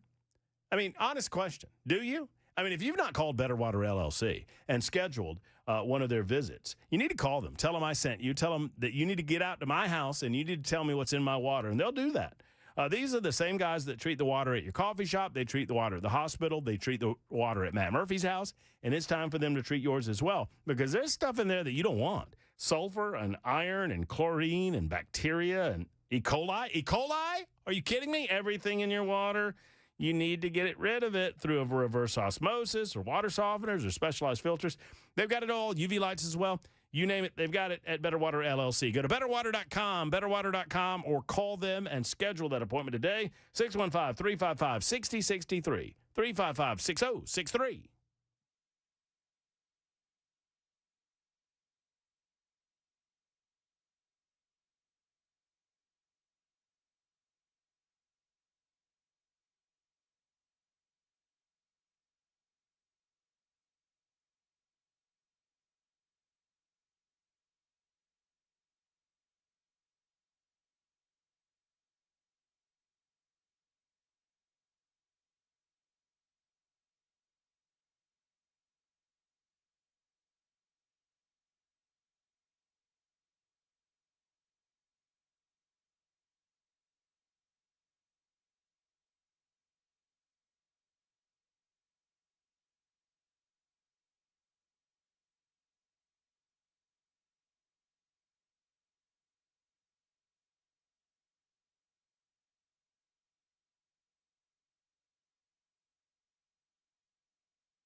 Severe thunderstorm warnings in effect for Warren, Coffee, Grundy counties until 5. Nashville no longer under a severe thunderstorm watch, but other counties still are. We've got that story and more coming up at 4:30 on Super Talk 99.7 WTN. Super Talk 99.7 WTN. Hey, the fella that called me a BAP. Yes, sir. I invited him to call in, and he says that he will not call in because he knows how I am. I'm rude and I interrupt. As opposed to his note. Right. So I couldn't help myself. I said, so who's the P again? Brother Murphy. Well, I mean, you call me names, and then I was like, call in, and I'm happy to have a conversation with you. No, and by the way, this dude and I agree, except perhaps on approach. We agree on principle, and for the life of me, I don't understand why some people want to make enemies out of friends. If I'm your enemy on the issue of immigration, then y'all, we're done. We're toast if I'm your enemy. I want to eliminate all immigration into the United States of America for the next 2 years. I could be talked into 3. I'm a hard ass on immigration. I just don't believe that it is realistic that we're going to send the people that have gotten here over the last 40 years illegally all back to their countries of origin. I do think that some of them have to be punished in place. All of them can be punished. Some of them are going to be punished in place. That is a realistic approach on this subject. But for my trouble, 8702 says, nope, I'm not getting a shouting match with you. I know how you are. You're rude. You interrupt constantly because you have to be right. It's not up for debate. I'm a proud MAGA Republican. I voted for Donald Trump all 3 times. What, 3? You're a poser, bro. I voted for him 6 times. You only voted for him 3 times? What, did you skip the primaries, bud? I voted for him primary of 2016, general of 2016, primary of 2020, general of 2020, primary of 2024, general of 2020. I voted for him 6 times, so, all right. Anyway, he goes on, and I won't belabor the point. Thank you for your communication. I so appreciate you listening. I so appreciate you calling me a BAP. Thank you. Give me a call anytime. I would love to have a conversation with you. I think we agree more than we disagree. You can't use that potty mouth on the radio, though. It's 31. Trust me, I know. It's 31 after the hour on Super Talk.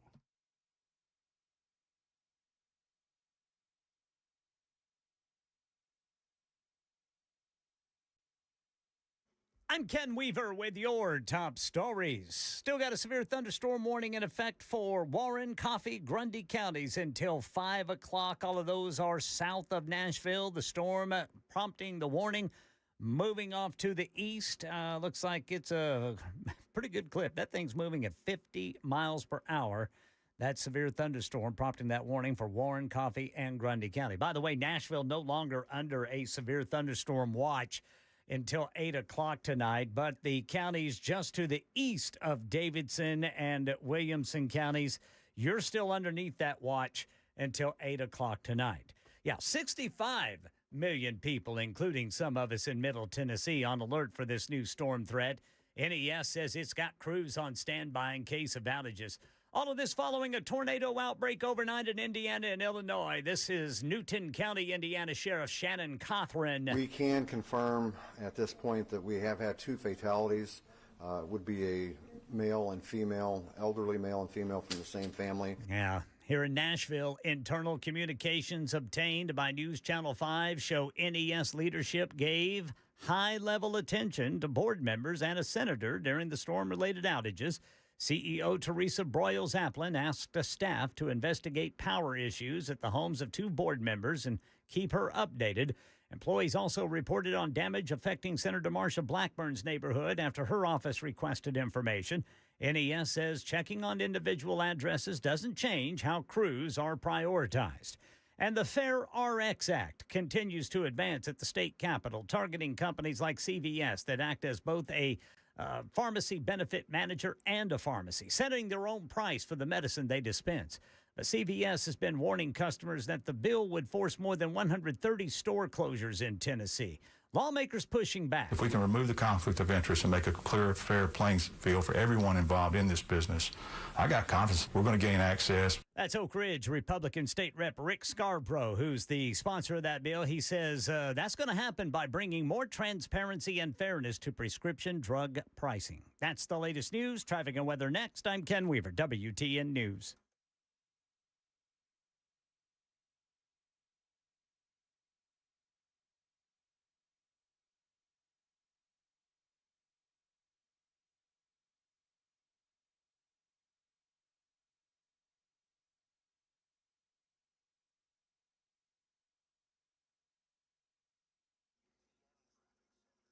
All right, wet roads from all the rain may not be helping our matters much, but we do have a crash right now, left to shoulder block 24 downtown westbound at the 65 north split. We've over here on the South Loop got a crash 65 northbound right there at I-40. Look for over here on the East Loop going westbound, crash at James Robertson Parkway. And then in Clarksville, accident, left shoulder block, 24 eastbound before Rossview Road. And in Fairview, a crash, 40 westbound before Fairview-Dixon, Tennessee 96, exit 182. I'm Ken Weaver.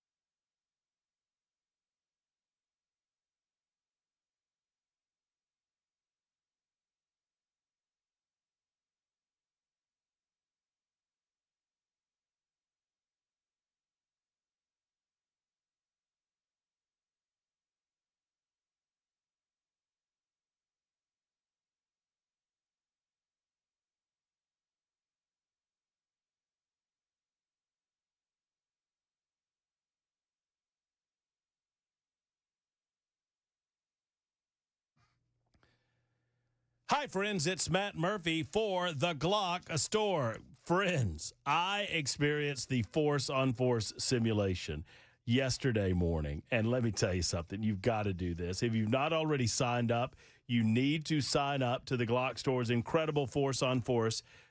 I keep calling it a simulation. I think it's a simunition exercise. And I apologize. I told Dan that I would try to get it right. This simunition exercise, starting on March 1st, it is incredible. I compare the levels of adrenaline to that of jumping out of an airplane, right? You go into this situation. You're thrust into a simulated situation. You don't really know what's going on, and you might need to use deadly force to save your life. I did. I had to use deadly force to save my life. You're armed with a Glock 17T, which is a training gun used for SWAT and U.S. Special Forces.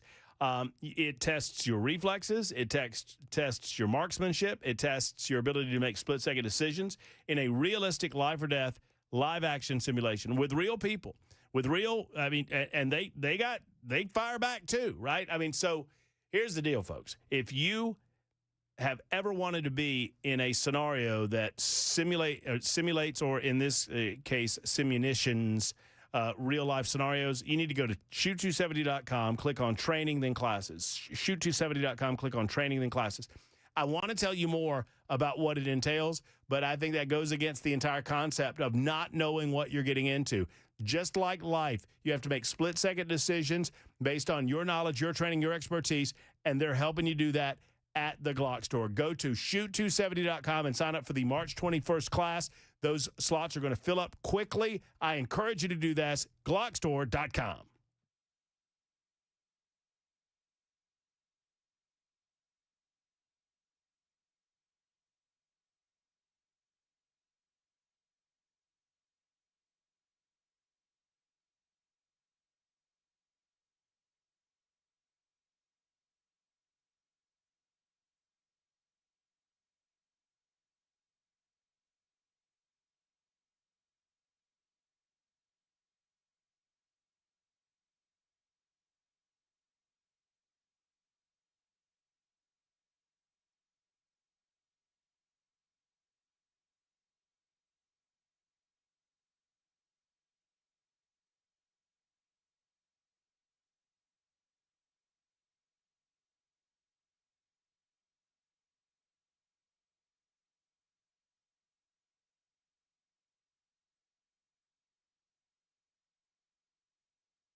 Super Talk 99.7 WTN.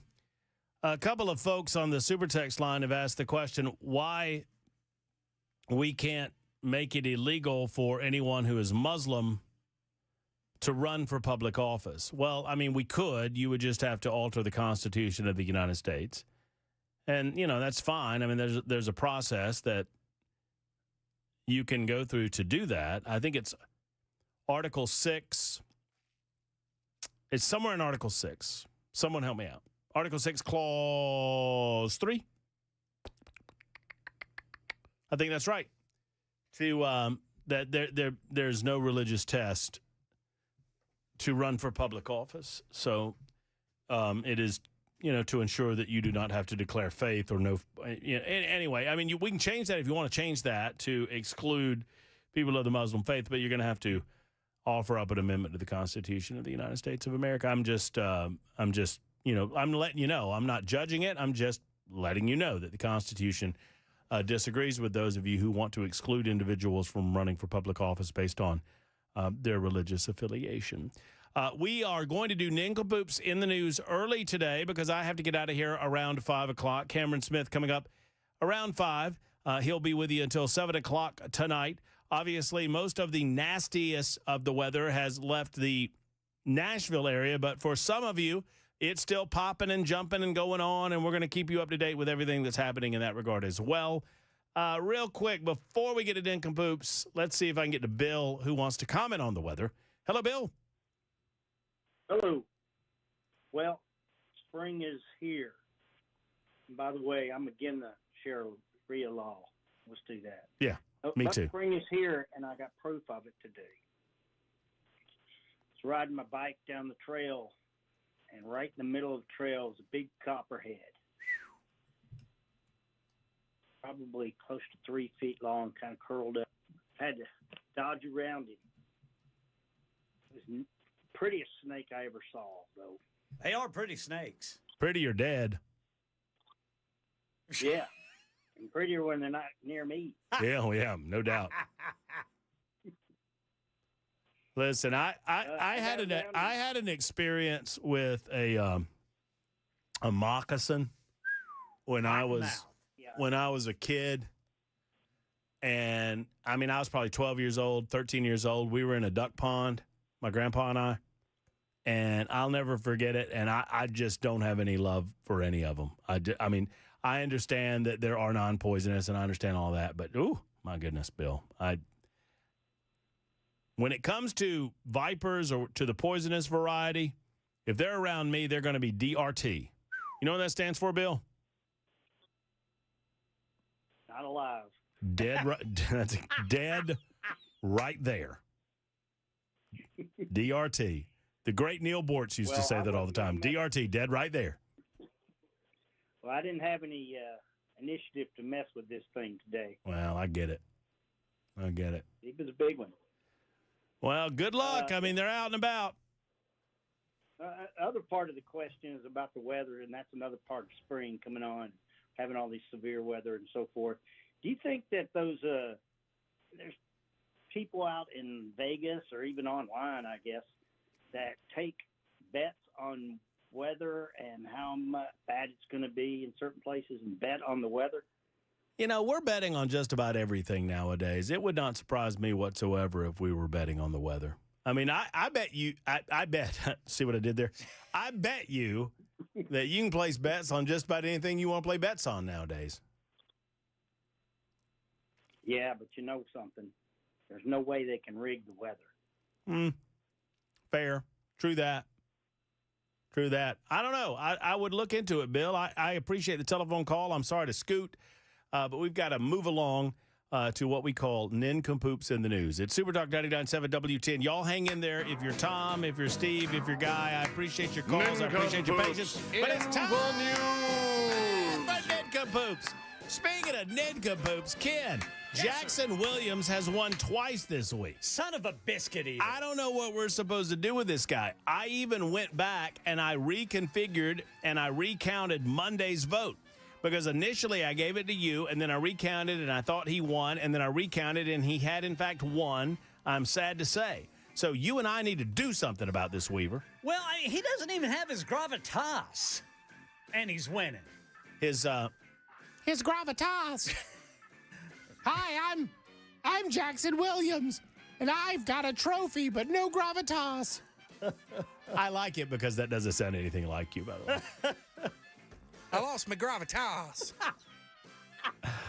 But I got my trophy. Well, you do have your trophy. Well, I've got a story. Ken, you got a story? I got a story. Ken's got one. Hey, Jackson, you got one? Yeah, but I get to pick the order today. I understand that you do. You won yesterday. Those are the rules. Your order, sir. We are going Williams, Murphy, Weaver. All right. Obviously, he's holding his trophy. He is like a little baby, like a shiny gold medal baby. It's like we're in a book of the Bible right now, and you're not the good guys, Jackson. You're bowing before golden idols, and it is the trophy of the Nincompoops in the News weekly winner. All right, Jackson, you're up. Naked man arrested on Sacramento freeway after crash and carjacking attempt. A man who crashed his car outside Sacramento and tried to carjack another driver somehow ended up nude when police arrested him. The suspect rolled his vehicle on the side of Highway 99 in Elk Grove, California, and began walking away from the wreck before trying to steal another person's vehicle. Clothes just fell off. California Highway Patrol officers responded to the scene to find the unidentified man fully nude. He's doing a Weaver. Nude. You're doing a Weaver impersonation. Aerial images captured the suspect partially nude as officers escorted him to a police cruiser. It is unclear what the charges the man will face. That car zipped around there, and my clothes just flew off. I bet you he thought he'd be invisible if he took off his pants. You aren't? We aren't? What? Oh, wait. I thought we were. Say again? Matt hasn't worn pants during the show for 3 years. True that. Well, how do you know? You've only been here for about 6 months. I started taking them off in honor of you. Are you done over there? Is that your nincompoop? I'm good.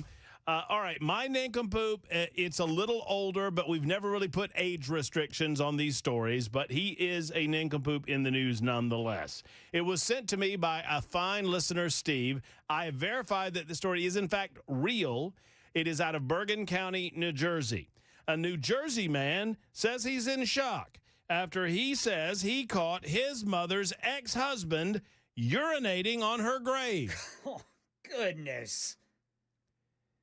Michael Murphy, no relation,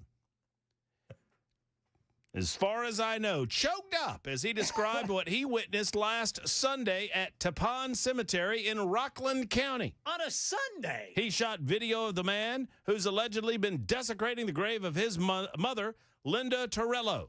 I could see him up there like this, and I could hear the urine hitting the ground.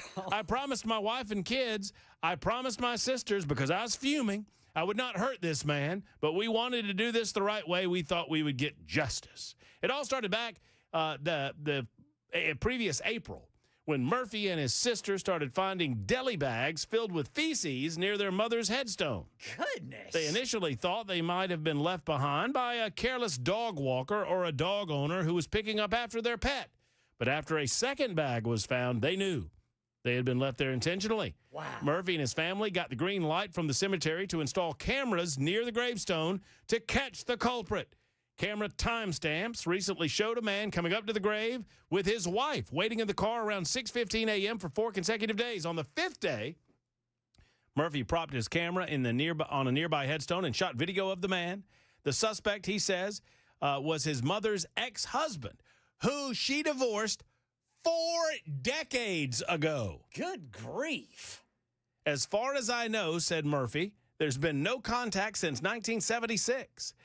They were married for a year. They had a bad breakup, but I don't think this should happen to anybody. Wow. It's unclear to Torello's family why or even how long this has been going on. They're saying that they want serious charges brought against the man, and they hope that legislation could make this a crime because it is currently not clear what crime has been committed. So there you go. Man. Dude peeing on that's bad. Somebody holds a grudge. Let me tell you something.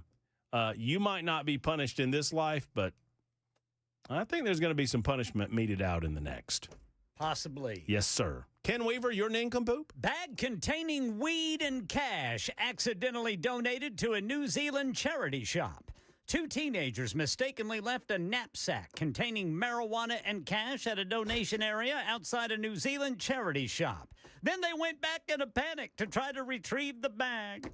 A volunteer at the store noticed a pungent aroma before opening the knapsack and finding plastic bags of marijuana amounting to about 43 grams. That's 1.5 ounces, and 3,700 New Zealand dollars. That's about 2,200 American dollars. And using marijuana recreationally and selling the drug are illegal in New Zealand. Some medical use is allowed with the doctor's prescription, but not what these 2 teenagers were doing.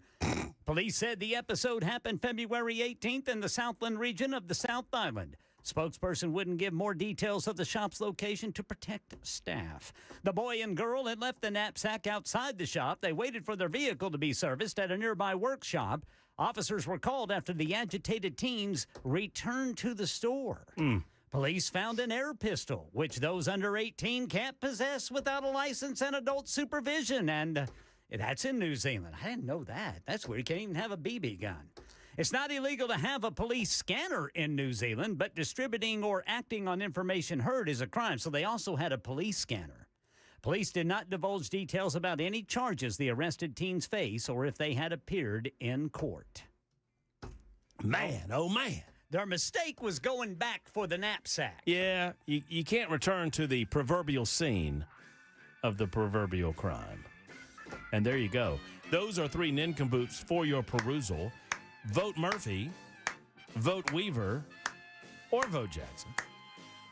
Supertalk 99.7 WTN. We'll get back to it in a moment. Tom and Steve, hang in there. I'm here till 5. Cameron after that at Supertalk 99.7 WTN.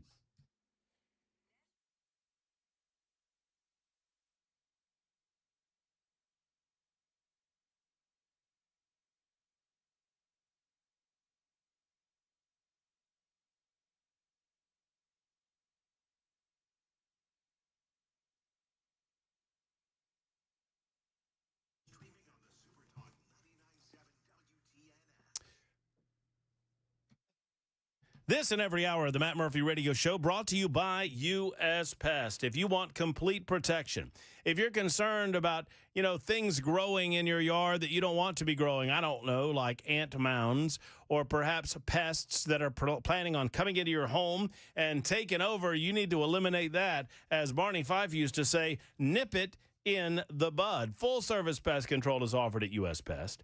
Termite protection offered at U.S. Pest.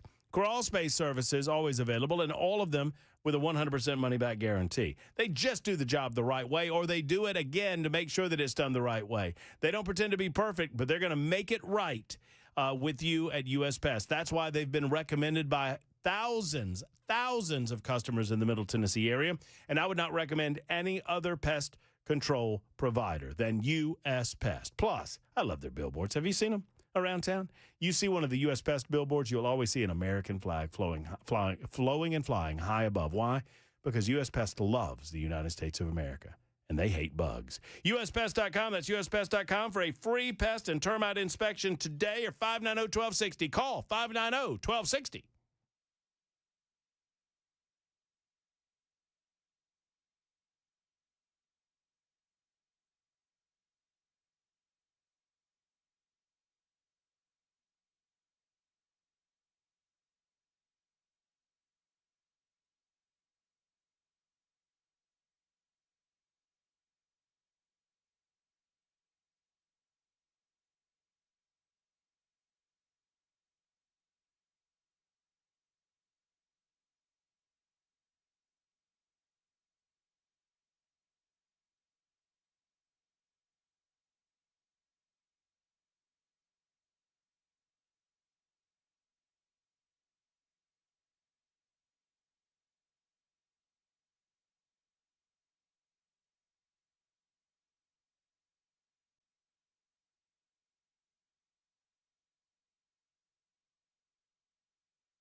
Hello, friends. It's Matt Murphy, and let's talk for a moment about European auto repair. You guys know me.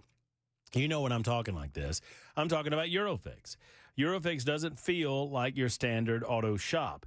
It's inviting, it's clean, it's comfortable. The service areas are spotless because Eurofix cares about everything from how you're treated to how your vehicle is treated, and they always have. It is a legacy left by Aaron Stokes, and God bless him and his family, that every repair comes with a rock-solid 3-year, 36,000-mile warranty because that's the way he wanted to do it. That they engage in below-dealer pricing at Eurofix because that's the way he wanted to do it. You never get ghosted waiting on a callback. Eurofix fixes everything European, plus you get a rental car available at every appointment because that's the way that Aaron wanted to do it. And it will always be that way at Eurofix. Locations in Nashville, Franklin, Belmead, Murfreesboro, and Mount Juliet. Call today, 844-EUROFIX, 844-EUROFIX, or go online at myeurofix.com, myeurofix.com.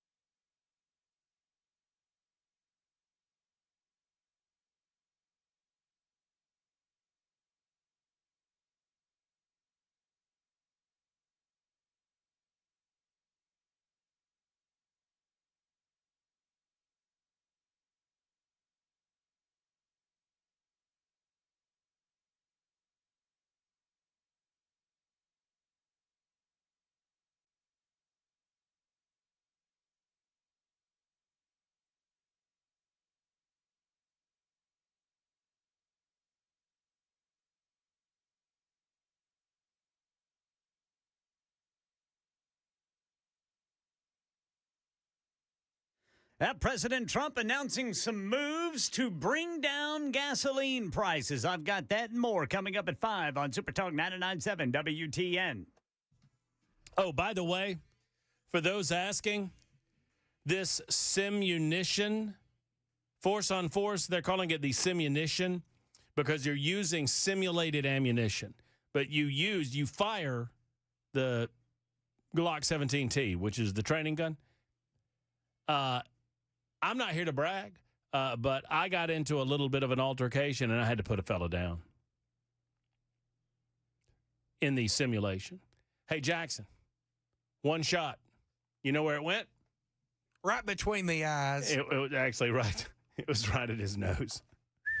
That's between the eyes. And you know what I had to admit later? I was actually going for the center of the chest. I just went up. But you know what?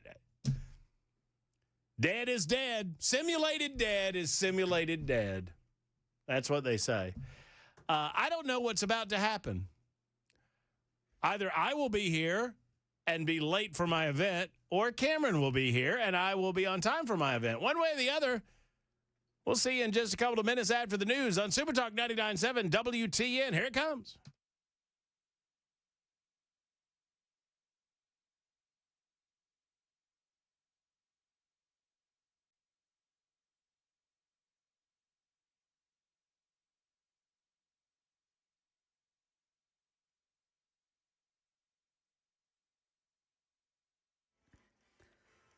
Five o'clock on the dot. I'm Ken Weaver with your top stories, tracking the severe weather that is now to the south and east of Nashville. It looks like we do not have any more warnings. All of the severe thunderstorm warnings, according to the National Weather Service, have been expired. And in fact, most of Middle Tennessee now is not even under a severe thunderstorm watch. Only the counties in the far eastern and far southeastern parts of Middle Tennessee remain under a severe thunderstorm watch until 8 o'clock tonight. With an eye on prices at the pump as the war with Iran continues to impact global oil prices, President Trump says he'll tap the nation's emergency fuel supply. ABC News national correspondent Stephen Portnoy has more from D.C. The president tells Cincinnati's CBS affiliate, in coordination with similar moves by other countries, he'll draw from America's Strategic Petroleum Reserve. That doing so will bring the prices down. The SPR was last tapped in 2022, when Russia's invasion of Ukraine sent average gas prices surging over $4 a gallon. The Biden administration said that drawdown, the biggest from the reserve in history, lowered gas prices by as much as 40 cents a gallon. In just the past month, Gas prices have come up more than 60 cents. Gas Buddy says the average price per gallon in Middle Tennessee is up 40 cents since last week to $3.28. News Channel 5 says newly released NES emails reveal the utility's CEO requested faster updates for board members during the winter storm outage. The email showed Teresa Broyles Applin pushing staff for timelines on when 2 board members would get their power back. They also outline her communication with Senator Marsha Blackburn's office, which wanted information about repairs at the senator's home. NES insists crews were never redirected, saying it prioritizes areas with the largest number of customers. And the Fair RX Act is moving through the Tennessee legislature, aiming to block pharmacy benefit managers from also running pharmacies. The change targets CVS Health, which owns pharmacies, a pharmacy benefit manager, and Aetna Insurance. CVS claims the bill would force the closure of more than 130 Tennessee stores, but bill sponsors, including Oak Ridge Republican State Rep Rick Scarborough, telling Channel 4 the company only needs to restructure. It doesn't have to shut down. We're not forcing PBMs to close, drugstores to close. It will not close specialty pharmacies. It won't stop mail order pharmacies. We hope it actually gains access as we move forward. Yeah, this comes after a state audit found CVS reimbursed affiliated pharmacies more than non-affiliated pharmacies. The company's annual revenue totals in the hundreds of billions of dollars. That's the latest news. Traffic and weather next. I'm Ken Weaver, WTN News.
Over here on the South Loop, got a crash 65 northbound right there at I-40. Over on the East Loop going westbound, got a crash, James Robertson Parkway. And then Talbot's Corner, a crash, left shoulder blocked. This is going to be 65 southbound right there at exit 86. Woodbine, a crash on the right shoulder, 24 westbound before I-440. Rolling Mill Hill, a crash, 24 downtown going eastbound right there at the 40 East split. And then Clarksville, a crash on the left shoulder, 24 eastbound before Rossview Road. Hermitage, a crash, 40 eastbound past Old Hickory Boulevard. Woodbine, a wreck, on-ramp partially blocked, 440 westbound from Nolensville Pike. Belmont area, a crash, 65 northbound before Wedgwood. And in West Nashville, now a crash, left lane block, 40 eastbound, right there at exit 205. I'm Ken Weaver.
Hello, hello, hello, and hello.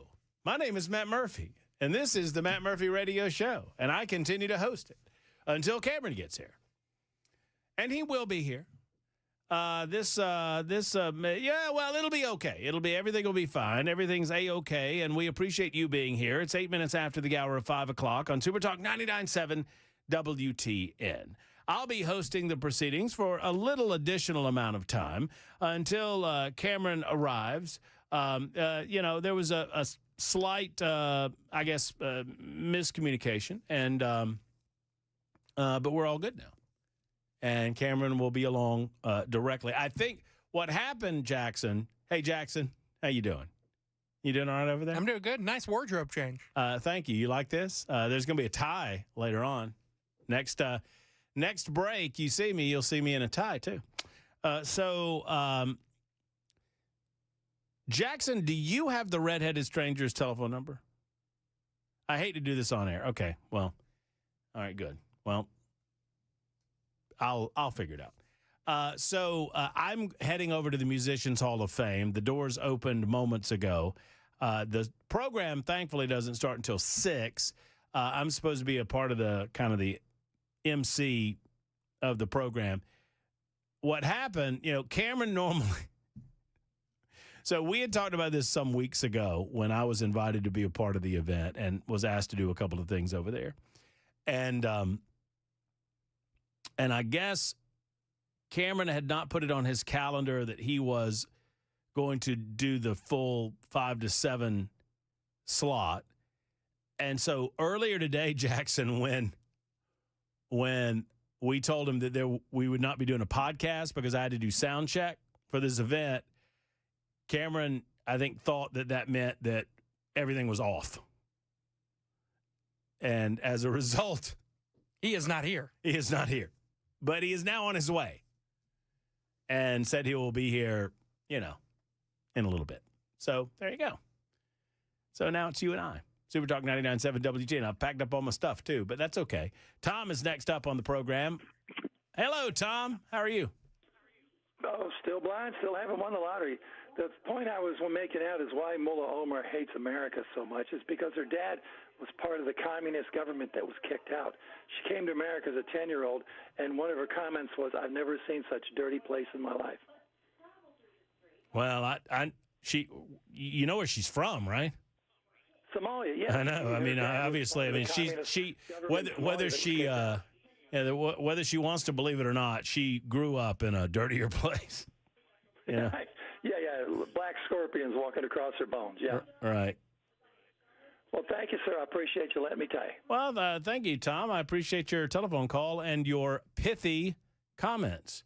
We like pithiness on the Matt Murphy Show. Super Talk 99.7 WTN 615-737-9986. If you'd like to be a part of the show, 615-737-9986. Discussing, some of the aftermath of what went down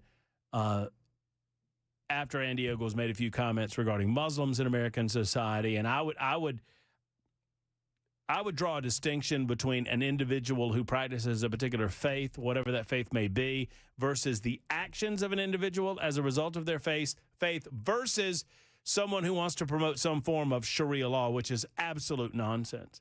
And we don't allow Sharia law to become a fabric of our laws in this country, nor should we. And we should push away from that. Similarly, we should push away from the idea that we should alter the fabric of our own culture as a result of others coming into this culture to enjoy the blessings of freedom and liberty in the United States of America. You should not expect that we're going to change our culture for you. And sadly, you've seen that happen in the United Kingdom to disastrous results. I mean, that country is a shell of its former self. I'll be talking more about the UK in just a little bit. Yeah, Chris, you're very kind. Chris has posted Pamela's telephone number on the super text line. Yes, I have it. I was just wondering if Jackson had it. I was going to get him to No. It's all good. Thank all of you for being so kind to offer your services. A lot of people are on the super text line going, we can tell them you're going to be late. That's okay. We'll let them know. Don't you worry about it. Secondarily, we've got other stories to talk about in the meantime. as we await the arrival of Cameron and I get over to the Musicians Hall of Fame. Did I not have a feeling? Did I not have a feeling earlier today? We had a feeling. I should have made the call, brother. I should have made the call, and I didn't. I had the feeling, though, that there was some form of miscommunication. 3560, make no mistake. What's going on in the United Kingdom is not in the United States of America. Thank God. It's not as of yet. It could be. It could be if we allow it. Thank God we have our Constitution. Thank God we have our Bill of Rights. Had we not our Bill of Rights, I think there would have already been a movement. Well, there's already been a movement to try to strip us of our Second Amendment rights, and thank goodness the Second Amendment itself protects us from that. There's been a movement to strip us of our freedom of speech. Thank goodness the First Amendment to the Constitution of the United States prevents that from happening as well. I mean, the wisdom of the Founding Fathers has never been more evident in the prevention of the creep of government overreach and the creep of cultural overreach. Sadly, you see these nations bending over backwards because of people's feelings, because of the feelings of this offended class or that offended class or this group or that group. It's nonsense. Nonsense. And thank goodness we have the law on our side when we call it out as what it is. I mean, hate speech legislation is a good example. In the United Kingdom, you can get arrested based on something that you put on Facebook because it hurts other people's feelings. But those things don't seem to go both ways. If a minority group does the same, my goodness gracious.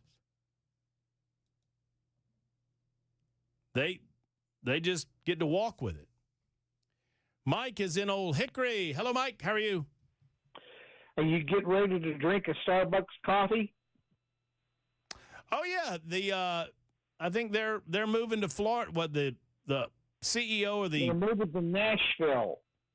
Well, they're moving they're putting a Southern Command here in Nashville. I think they're going to keep some of their headquarters in Washington, but yeah, they're moving something to Nashville. That's true, Mike. They're moving everything to Nashville. I don't think they're moving everything to Nashville, but the CEO said that Nashville is where they're going to base due to Washington State implementing an income tax.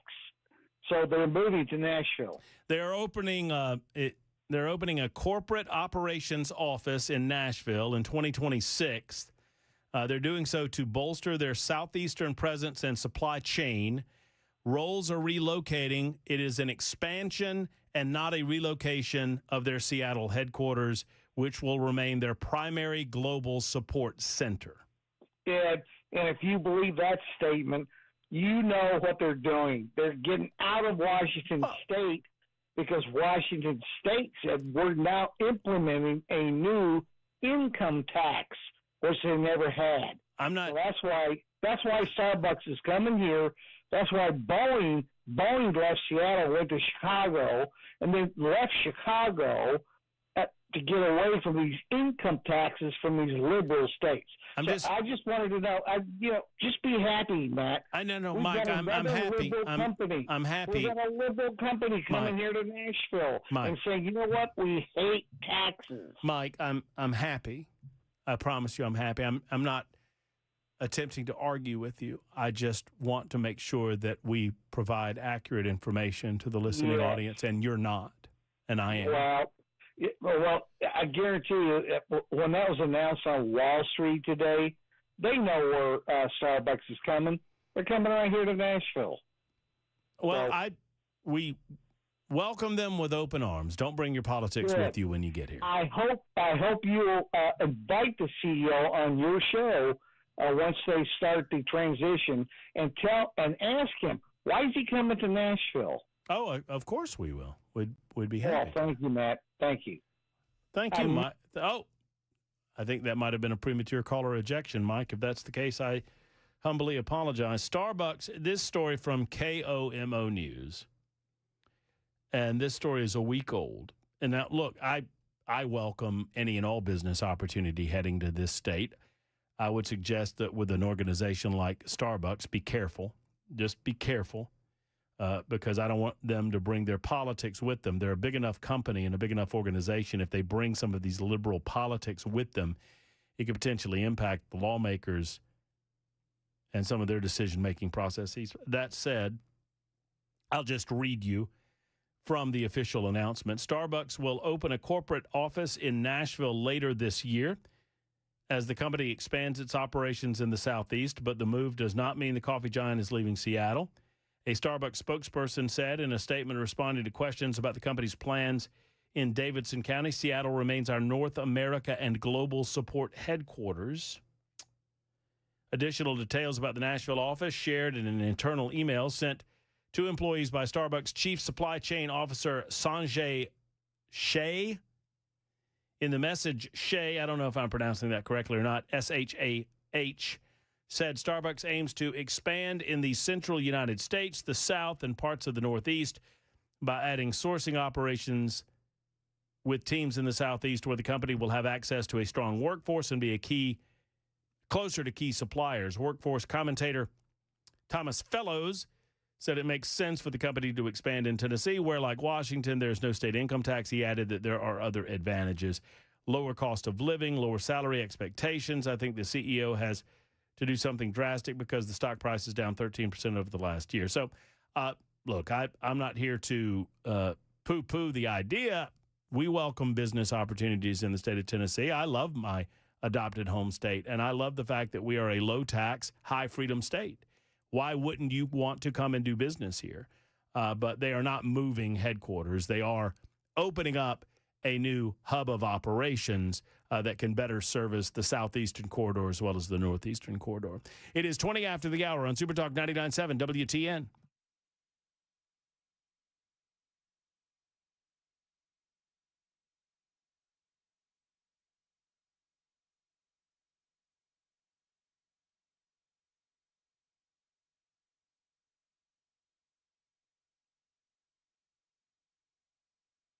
Hey, friends, Matt Murphy for Savory Spice. My goodness gracious, they do things the right way over in Franklin at Savory Spice. You find them right off the square next to Gray's Pharmacy. You'll smell the delicious aroma of a variety of different spices before you even walk through the door. Why? Because Holly and David, I love the way they do this. You walk in, and if you want to sample, they have little sample size bottles of all of the spices and seasonings and salts that they sell. And they encourage you just to sprinkle some out in your hand, taste a little bit if you want to taste some, just a sniff of it. And then you can just sweep off it into the floor because it creates that incredible aroma inside of Savory Spice. You just have to smell it and understand it. I mean, it's cinnamon, it's nutmeg, it's oregano, it's all of these different spices, international and otherwise, just coming at you. They have something for every taste. They don't charge more than the big box stores. They just have a better quality of spices than the big box store. And then they've got gift-giving ideas galore at Savory Spice. Ask about the Spice and Easy line. For the non-cook, if they want to become a cook, that's a great way to get started. Spice and Easy at Savory Spice. Go by and see them. You up your spice game and up your food game simultaneously, and you do that at Savory Spice.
President Trump making a move to bring down gasoline prices as the war on Iran continues. Details at 5:30 on Super Talk 99.7 WTN.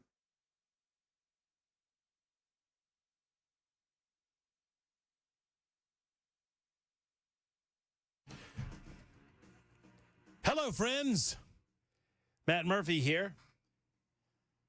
Super Talk 99.7 WTN. I'm headed over to the Musicians Hall of Fame presently. I will be there hopefully on time as the proceedings begin at about 6 o'clock. Cameron Smith will be along presently as well, and he'll carry you to the 7 o'clock hour. At least we hope that is the case. Be safe out there. It'll be there when you get there. And luckily, Ken, I'm looking at I was looking at the radar a moment ago, and it looks as if, my goodness gracious, it looks as if a lot of this has kind of blown through and we're all good, at least in Nashville. Now, I understand. Let me just take a look at this radar here. 615-737-9986 if you'd like to be a part of the show. I also want to talk to you a little bit about property rights versus gun ownership rights. So, yeah, there are showers moving through, but, man, the nasty stuff is to the south of us. I mean, obviously, there's some stuff coming into Mississippi, just past through Jackson. There's some stuff down in Louisiana. There's some red stuff over heading toward Knoxville. It's east of Cookeville now and almost approaching Crossville. But other than that, I mean, we're just looking at green on the radar, some of it a little darker than others. So we're looking at rain showers for the next couple of hours. And then this system that we were warned may bring some inclement weather. It does not look like it is necessarily going to bring anything that significant except rain showers and, thunder boomers and a little lightning, a little wind. And, that in the grand scheme of things is all well and good. 615-737-9986 is the telephone number if you got any thoughts on that, either via the super text line or on the phone lines. Nolene says that she thinks Jackson should take my seat until Cameron gets here. Y'all don't want that, I promise. I don't know. I think the listening audience would be the better for it. By the way, I've tallied up votes, and right now it looks as if I'm in the lead. Oh, what happens when you cheat? What do you mean you cheat? That story was old. That story was old. I didn't realize quite how old it was, but there's never been an age restriction on Nincompoops in the News. What year was that story published? That was a story that was published not this year, maybe a couple. I told you about the age of the story because I said I didn't realize it was quite as old as until I read it. What year? I can't remember. 24, 25, something like that. I don't know. Can't remember. I think it was 21. It was not 21. 22? It was not 21. Was I still in college when that story was published? When did you leave college? 22. Have you ever been to have you ever done anything untoward in a cemetery, Jackson? No. Well, good for you. That's good raising. Is what we would call that. But we're not talking about that right now. We're talking about property rights versus gun rights. So the governor has set a piece of legislation has passed through the Tennessee General Assembly, and it is set to be signed by the governor. Now, the bill would block landlords from having the ability to prohibit renters from keeping firearms on their leased property. So Governor Bill Lee is set to sign this bill into law. The Tennessee State Senate already passed an identical version last month, and the House yesterday passed the same legislation.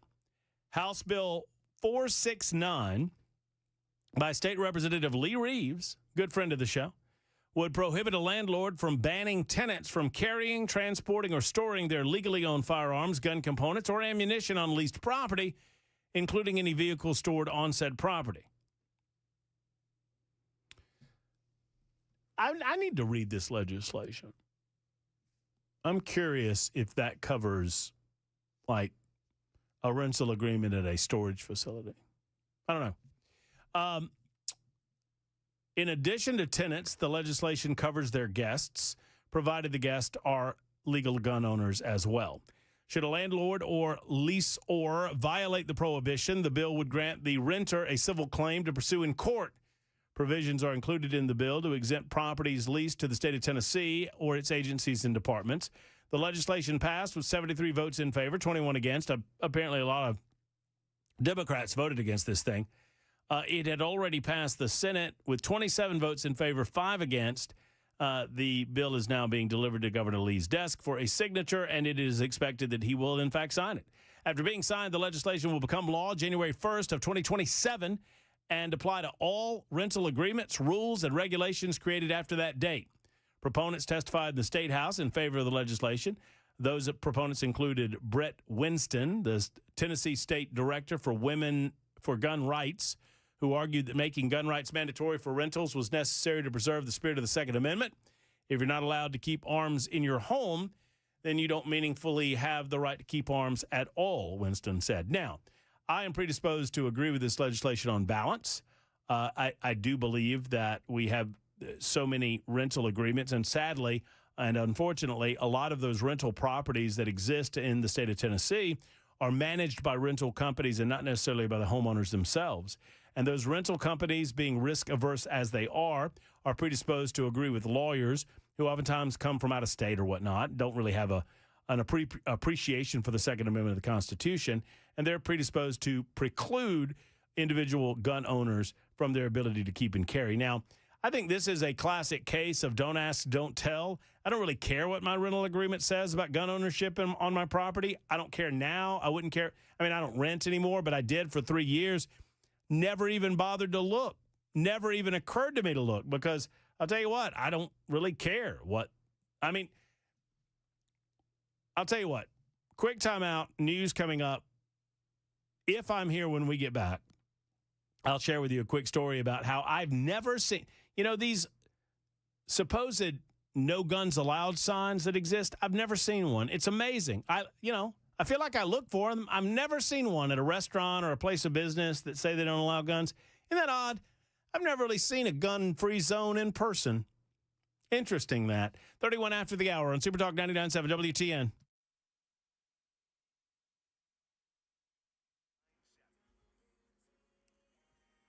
I'm Ken Weaver with your top stories. Got the full forecast and traffic coming up in 5 minutes. And with an eye on prices at the pump as the war with Iran continues to impact global oil prices, President Trump today is going to tap the nation's emergency fuel supply.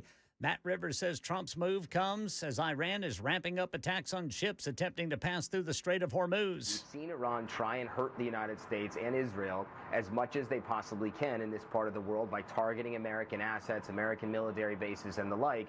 But if you're looking at something that could really move the needle in Washington, it's economic pain at the consumer level, and that is clearly what Iran is trying to do. Gas Buddy says the average price per gallon here in Middle Tennessee is up 40 cents since last week to $3.28.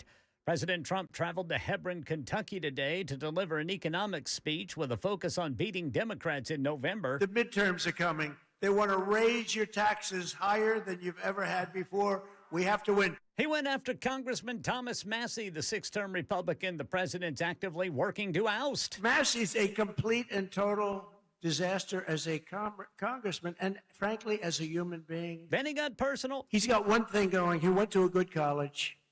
But I know a lot of stupid people that went to a good college. During January's massive power outage here in Tennessee, the NES CEO sought special updates for her board members.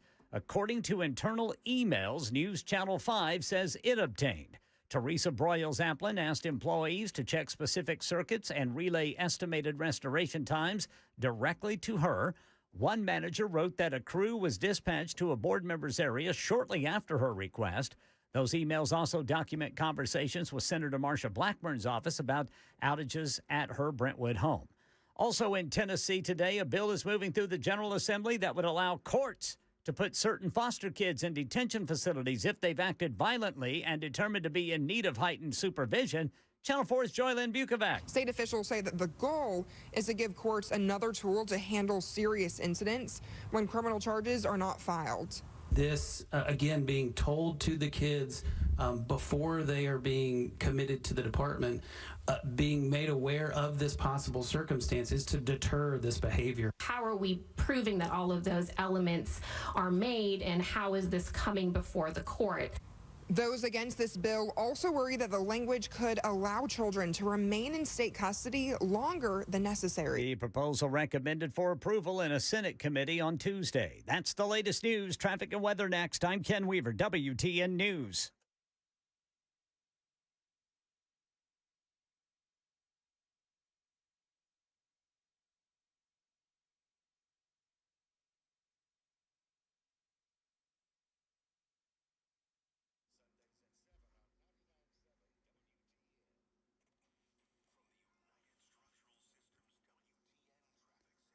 Crashes. East Loop going westbound at James Robertson Parkway. South Loop 65 northbound there at 40. Woodbine right shoulder block 24 westbound before I-440. Clarksville 24 eastbound before Rossview Road. Belmont area 65 northbound before Wedgwood. Rural Hill left shoulder block 24 eastbound at Bell Road.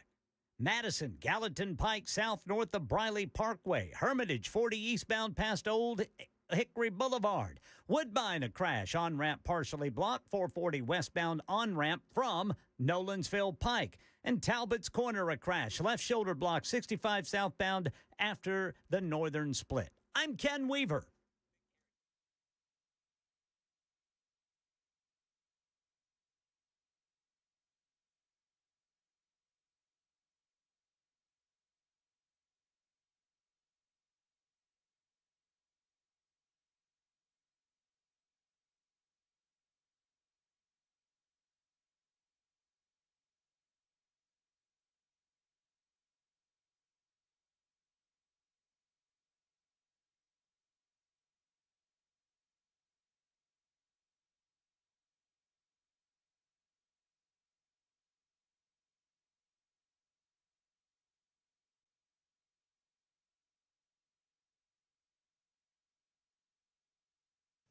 Hello, friends. Matt Murphy for USS. That's United Structural Systems. USS is helping families just like yours have a stable foundation in which to live. And that's the bottom line, right? If your home is not stable, and dry, I should add, then everything else is, it's tough, boy. And USS understands that it's been tough on a lot of families over the last couple of months. We were hit hard by severe weather. And since 1994, USS has helped thousands of families and businesses restore their homes after foundation damage. If you are concerned that you are experiencing foundation issues, if you're concerned that a musty and moldy smell has creeped into your home and you've noticed it more and more, you need to call USS. Thousands of customers like you have done just that. You got to catch it early, and that'll give you peace of mind in the long term. Go to USSTN.com. That's USSTN.com, and give yourself that level of peace of mind with United Structural Systems. It's USS.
Welcome back to the Matt Murphy Show. I'm not Matt Murphy. I'm Cameron Smith, and I ran here.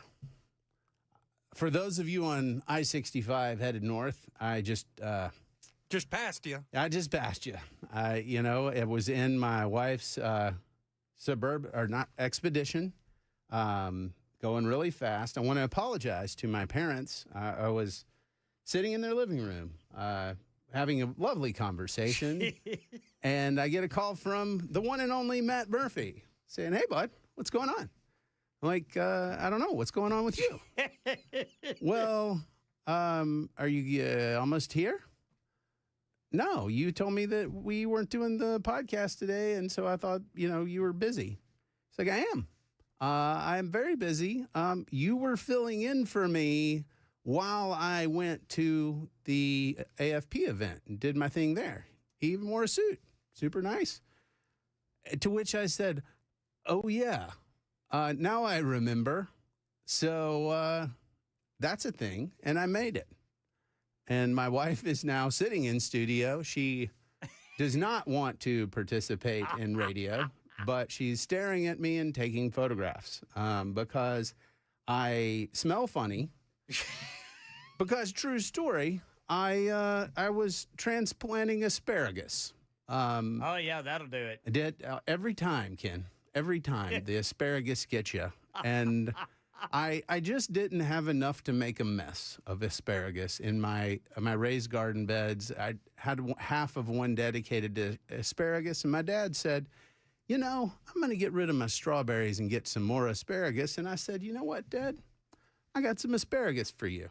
So my son and I went out and dug them up, and I took them to my parents' house, and that's what preceded the lovely conversation. And then I ran away. Which isn't atypical. I mean, sometimes I just say, oh, gotta go, and just run away. It's a great way to end conversations. But in this instant case, I just totally forgot. And I appreciate you guys bearing with me. The good news, I've been exercising a lot. So I'm quicker and quicker to recover my oxygen so I can speak. But I can't see right now because I've got rain on my glasses. It's a mess. But the good news is Matt told me that all I had to say is that, Andy Ogle's comments about who's welcome in America and who's not, he might be wrong there in the way that his hot take on Muslims. And that I don't have to say anything for the rest of the show, and you'll just take it from here. Actually, what's kind of funny is I've got something oddly prepared because I was digging in the Tennessee legislature. You can go check my workout over at the Tennessean. I wrote a column about the Charlie Kirk bills. If you haven't heard about these two measures, the first was sent to summer study. Summer study for the General Assembly is like summer school. You don't want to end up there. What it means is your bill probably needs to die, but this is the polite way of saying we're sending it to summer study where we're going to study why it's terrible. And if we fix it, then we'll bring it back. But until then, it's just going to languish. So not technically dead, but the first one was to create, and the kicker here was it cost $18 million, but create Charlie Kirk Memorial Gardens in every public university in the state of Tennessee. So literally, by government mandate, you will spend money creating a memorial garden for Charlie Kirk that is, check this out, exactly 1,600 square feet and has 4 documents posted in the cardinal directions of the memorial garden. I can't make this stuff up. This was in the legislation. I'm pulling it up right now because I wanted to make sure that I had it right. But yes, it is 1,600 square feet. And this is the exact thing that Charlie Kirk fought against, was these type of silly boondoggles in institutions of higher education. He called it basically colleges a scam. And so the response to Charlie Kirk on his assassination is to create, in the things that he called scams, a government boondoggle. And that's real, folks. I'm not making that up. I'm not saying that, this is what they were thinking maybe. This was actually an introduced piece of legislation by Republicans. Imagine that we had the Jesse Jackson Civil Rights Memorial Plaza with a ever-flowing stream of justice that was 10 feet long by 4 feet wide, and the water was like one of those infinity pools that had to constantly churn. Republicans would lose their mind. They would say, that's the silliest thing I've ever heard. There's no way we're going to put those on college campuses and force the universities to do it. The bill did say that donors may contribute. But the primary donor was going to be you and I. It was going to be the public. If that weren't enough, that's Charlie Bill 1. Charlie Bill 2, I actually like the intentionality here. It was, we need to essentially adopt two different documents. The names won't mean anything to you, so I won't bother with them. But the bottom line is, Chicago University had a institutional document that said, hey, we need to be neutral here. As an institution, we need to be neutral as to speech content. We are here to facilitate dialogue, not to participate in it. That's eminently reasonable, and I think that should be the position of public universities in Tennessee. The second thing was, well, now that we've done this, we need to explain how you need to behave when somebody's saying something you don't like, and we need to require punishments. Wait a minute. We've lost the thread.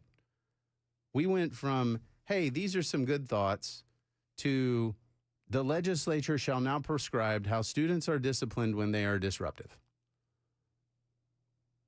Wait a minute.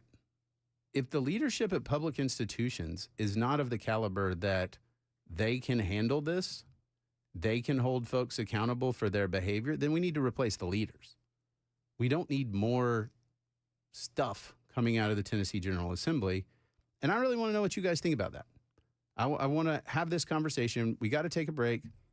But when we come back, I want to talk a little bit about, okay, is this what we really want? We want the General Assembly legislating more specific things, growing the size and scope of government to honor Charlie Kirk? Really?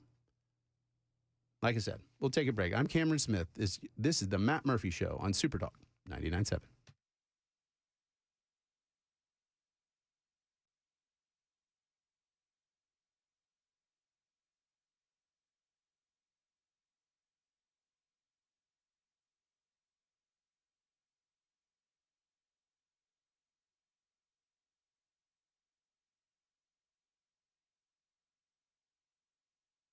Hello, friends. It's Matt Murphy. And, I understood one thing when I bought a house, that I would be going to King & Associates Insurance for my homeowner's insurance, because I know these guys.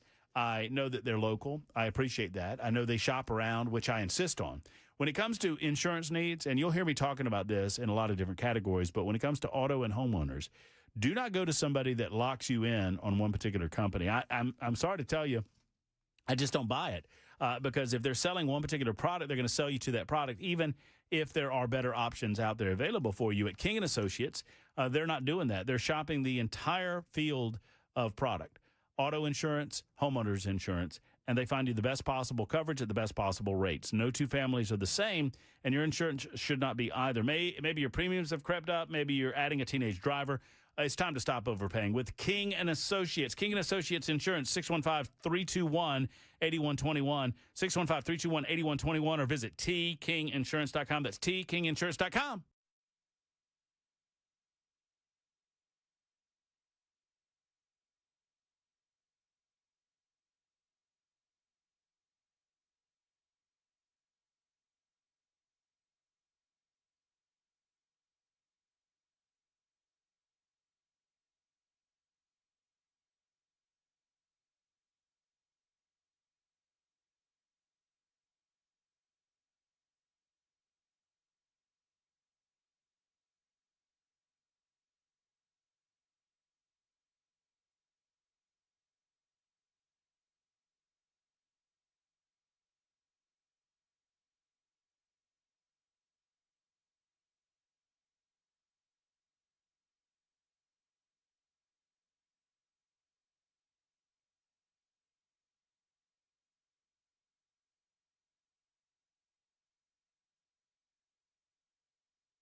President Trump making a move to lower rising gasoline prices. That's coming up at 6 on Super Talk 99.7 WTN.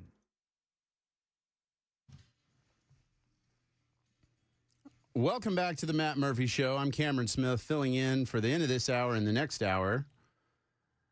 I got here rather rapidly and happened to have my wife with me, and so I get to have her looking at me the whole show, being like, why are you the way you are? And I choose to believe that those blue eyes are eyes of affection, even though she finds me irretrievably weird. So we were talking about the Charlie Kirk memorials. I want to get to David. David, what are your thoughts on these things? Hi, Cameron. Give your wife your MasterCard so she can go shopping. Okay, give her the credit card. She's already got it, so she doesn't need it from me.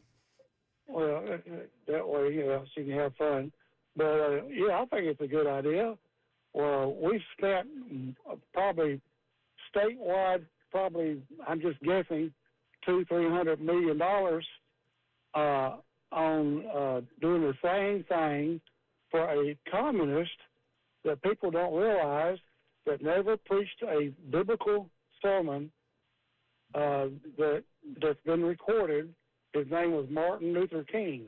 Okay. Now, and I'm not being racist, but it's a fact. It's been proven. So because we've spent money on Dr. King stuff, we should spend money on weird Charlie Kirk stuff in public universities. I mean, if we're going to maintain for eternity King stuff or people that, and even a holiday, that'd probably be a pretty good idea too. Is a holiday for Charlie Kirk. A holiday, maybe not the memorial. Things that Charlie didn't really, support, like boondoggles on public universities that he thought were scams. We should just go ahead and spend public money on that because we spent money on other things, right? Well, yeah, you're right. And also, how many other foolish things that we spend money on? Another good example is we pay for good highways, and yet the Pavers Association in Jackson, Tennessee, strip backs the asphalt as cheap as they can get it, and they know that it won't last much more than a year when the warranty's out, and we don't have inspectors to go in there and demand a better quality for what we're paying for. So we're paying for what we get. I mean, there's all kinds of examples that can be brought up that's being spent foolishly. So the answer to foolish spending is to do more of it, but differently. If you're going to continue doing it, what's the difference? Well, there's no difference. So if the answer is we're just going to spend foolishly, then we should do whatever we want with public money, right? You ever heard of throwing good money after bad? Yeah. Yeah, we do it all the time. But I thought we weren't supposed to, David. Well, the only way that you'll ever stop it is the whole country will have to go back to the three systems of government and start all over, because you don't have any money in reality. That note that you have is a private banking association note that has nothing to do with our government. Only that our government buys it from them. There's another foolish thing we're blowing money on is paying interest. We agree on that, David, and I appreciate your call. We're hitting that hard break, but David's point is well taken. We spend money on lots of foolish things. David says, well, does it really matter if we keep doing it in different directions? My contention is, yeah, it does. We should stop doing dumb things. I'm very anti-dumb, pro-smart. That's the platform I'm running on right now. It may not be successful, judging by TikTok, but we'll see how it goes. Come back for another hour. Let's have the conversation. I'm Cameron Smith. This is the Matt Murphy Show on Super Talk 99.7.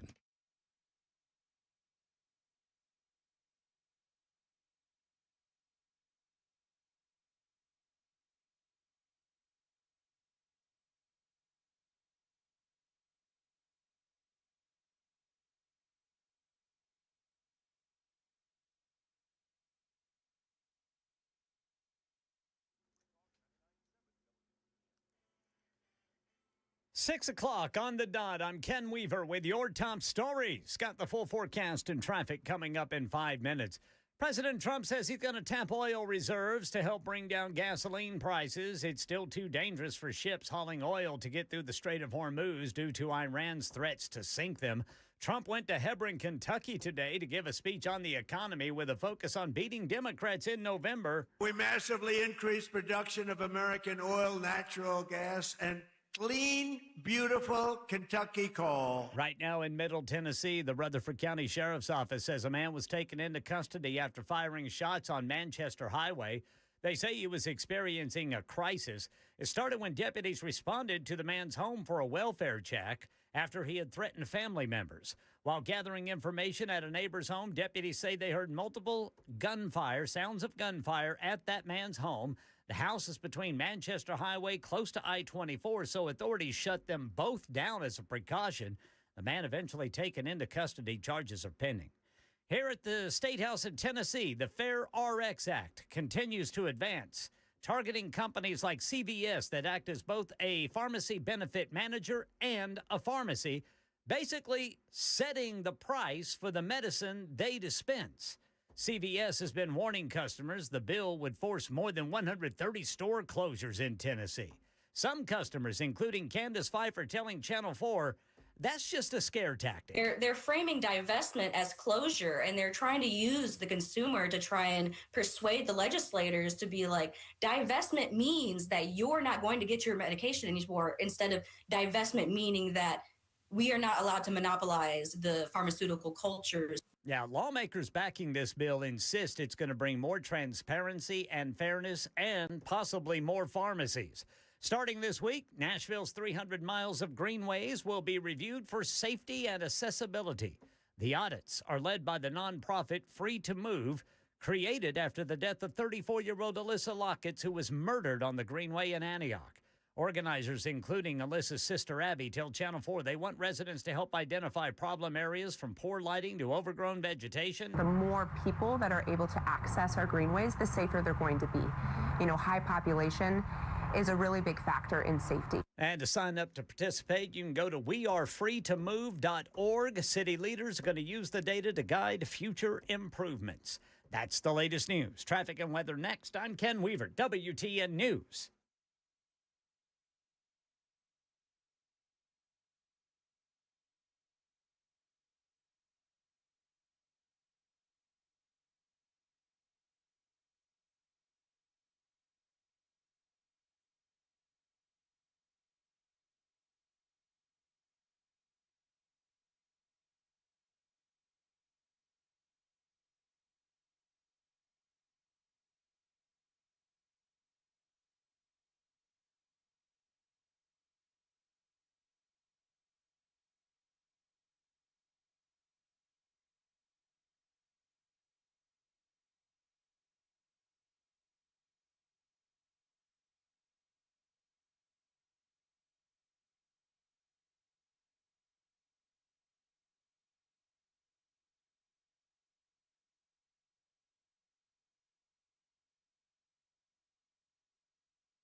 Bellshire got a crash 24 westbound near Briley Parkway North. Belmont area 65 northbound before Wedgwood Avenue. Clarksville left shoulder blocked by a crash 24 eastbound before Rossview Road. Back here in the downtown area, East Bank going westbound James Robertson Parkway. Rural Hill a crash left shoulder block 24 eastbound at Bell Road. Woodbine a crash right shoulder block 24 westbound before I-440. Then Briley Parkway northbound right there at I-40 near the airport. And on the South Loop, looks like they're about to clean that crash up. Looks like they just did. That's going to be their 65 northbound right there at I-40. That has been cleared. I'm Ken Weaver.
Welcome back to the final hour of the Matt Murphy Show. So I'm on the Super Talk text line, and I wanted to clarify a couple things. 0152 said, it seemed a little sexist to me that the last caller assumed your wife would enjoy your permission to spin rather than watch you do your job. Of course, I listen to a White Woman Wednesday, so I know sexism when I hear it. Well, thank you. I think she... I don't know that we used to have a rule that we had like an amount that we would ask each other before we spent above the amount. And then we kept having kids and that amount kept going up. And now we just don't want to know. I don't want to know. Like, I'm going to tell y'all something. I'm going to be very transparent in a very public way. We spent almost $2,000 on Chipotle last year. As a family. I just, yeah. That's Is it the salsa, Brother Cameron? I think we have an addiction. It may be a problem. I mean, I like it. It's just fun. My boys love it. They will bike.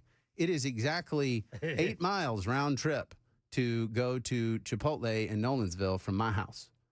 It's roughly 4 miles there, 4 miles back. That's not bad at all. And my boys are like, done. Yeah. Like, Dad. Like, we can burn off the calories from going there. And then I'm like, there's no point. Like, you go for the calories and you use them up there and back. But yes, so my wife is one of the more fiscally conservative people that I know. If we had people like her in Congress, we wouldn't have a national debt. Let's put her there. You know, we could do worse, and we have. She says no. Let's see. We also said, Cameron, I want to hear from your wife about dealing with you and your boys. Trust me, you do not. Well, maybe you do. Do you want to have words? Do you want to say things, wife? She's looking at me saying like, no. She does a great job of tolerating it and is only a little violent. Just a little. Like, but you kind of got to be at our household. You got to be the tough as a rusty nail, because with 5 boys, it is just not, it's wow. It's just interesting, folks. So I did want to give y'all some specificity because y'all had asked on the Charlie Kirk bill that went to summer study. This is the legislation to establish Charlie Kirk Memorial Courtyard for civil debate on 47 public higher education campuses in Tennessee, HB 2025 SB 1959. This bill mandates a 1,600 square foot space not 1,500, not 1,700, featuring, and this is in the statutory text. This is in the bill text, okay? The Tennessee Declaration of Rights to the north, the Ten Commandments to the south, the Bill of Rights to the east, and the Declaration of Independence to the west.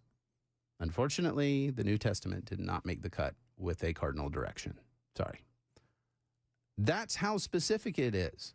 And it's $18 million. And I want to say this in a nice way, but I just can't. There are too many legislators right now that have contempt for you and I, that think we are just idiots who don't care about anything other than virtue signaling and the performance art that we see on social media. And so this is the type of stuff. Let's be honest. Charlie Kirk was intense, not intense like passionate, but literally TENTS on campuses, having conversations with people. That's what he did well, and that's what he was about. The idea of create a publicly funded weird garden does not honor that memory. It honors the politicians who want to show to you that they care about Charlie Kirk. That's all but they don't actually care because they would clearly and obviously see that this is a boondoggle he would oppose and laugh at. Instead, they've decided, I think the voter is so stupid that, and these are Republicans, by the way. These aren't Democrats. These are Republicans think the voter is so stupid that they won't, that they'll think this is a good thing. And I don't think we're that way. 3376 on the Super Talk text line said, what kind of things do your boys find and bring home on those bike rides? Oh, you know, and we don't have to talk about it again. I'm just going to leave it at that. My wife definitely gave me a look on that one. Yep. She knows exactly what I'm talking about. Greatest story of all time, though, by the way. The problem with the public space and public representation right now is it's ridiculous. It's ridiculous. And I shouldn't, but I can't not. When Andy Ogle says Muslims don't belong in American society, he's playing to the dregs of American society. Okay? I want to be real specific about that. This is not a thing that is in his job description. This is not something that is in any way necessary for him to say. He's like, you know what? I don't actually do anything, so let's fire up the base. Let's see if that base gets really fired up about this and says, yeah, you go, man. Well, no. And the problem is that a lot of Republicans look at this type of stuff. It's just bigoted, weird stuff. And instead of saying, we're not that, we don't do that, that's insane, it's anti-American by definition, we just sort of go along with it, right? Oh, well, it was probably too far, but there are extreme Islamic components. Nope, that's not what he said. He didn't say Hamas doesn't belong in America. He didn't say these extreme Islamists trying to attack Americans don't belong in America. He said Muslims don't belong in American society. It's demonstrably false. We disagree. I am a Christian who has radical theological disagreements with Muslims. But I do not agree. I do not share the same viewpoint. I reject their articles of faith as they reject mine. They still belong in American society. Just like Christians, just like Jews, just like atheists. And if the answer to your faith is, well, you need government officials to block out the people that have different faiths, then what you're telling me is you worship a very weak God who needs political help. That's not the God I worship. Go therefore and make disciples of all nations, baptizing them in the name of the Father, the Son, and the Holy Spirit, doing all that I have commanded you. And lo, I'm with you always, even to the end of the age. That's the God I worship, right? That says, hey, you guys, go. Tell people about what I did for you. My God does not need political protection. It does not. It does not need a politician saying bigoted things to say, you know what, you don't belong in our society. In fact, it's actually the opposite of, yeah, you belong here. Hey, come on in. Let me tell you about what I believe. You know what? Even better. Let me show you what I believe, but how I love you, by how I lay down my life, because that's what those of us who claim the mantle of Christ should be doing, is saying, you know what Jesus did for me? He laid down his life for me, for a sinner like me. And if he can do that for me, man, he can do it for you too. That's the gospel. And to say, you know, Muslims, you don't belong. That's a rejection of the gospel itself. That's not American.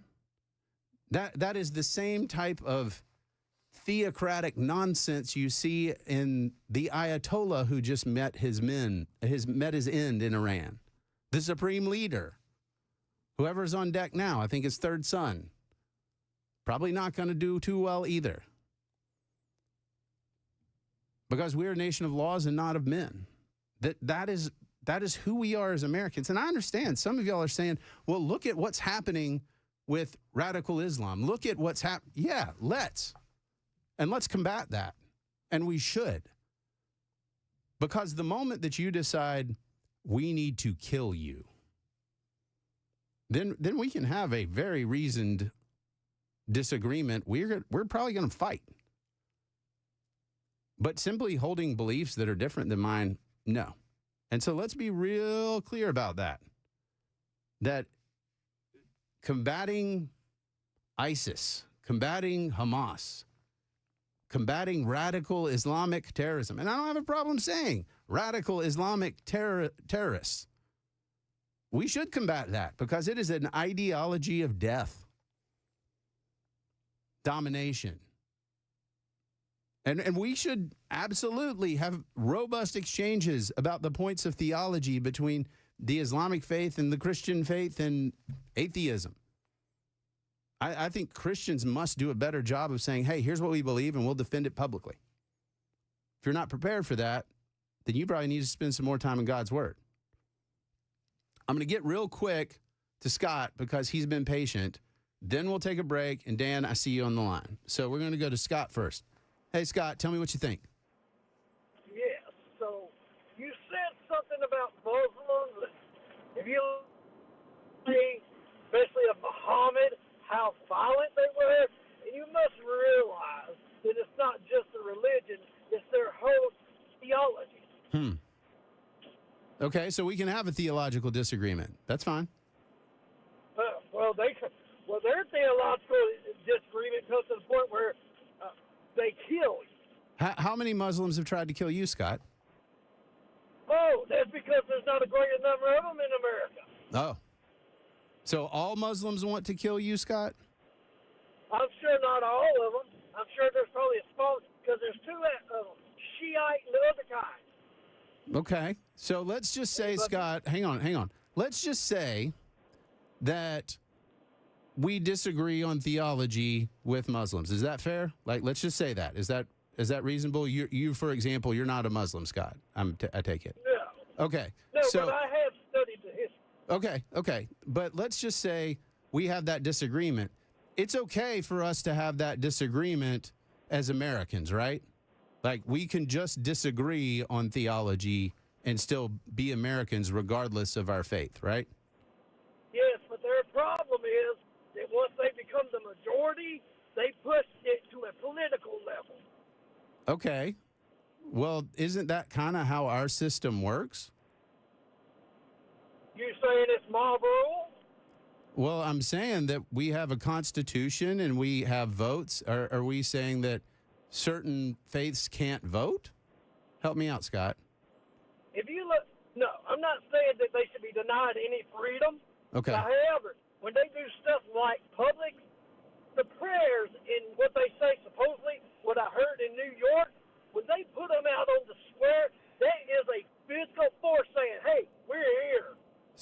I just quoted scripture on the radio, and a lot of people heard it. Is that okay? I quoted scripture on the radio, and that was very public. Is that okay? Freedom of thought, freedom of speech. All right. Well, I agree with you, Scott. Thank you. I mean, I think that's the challenge, right?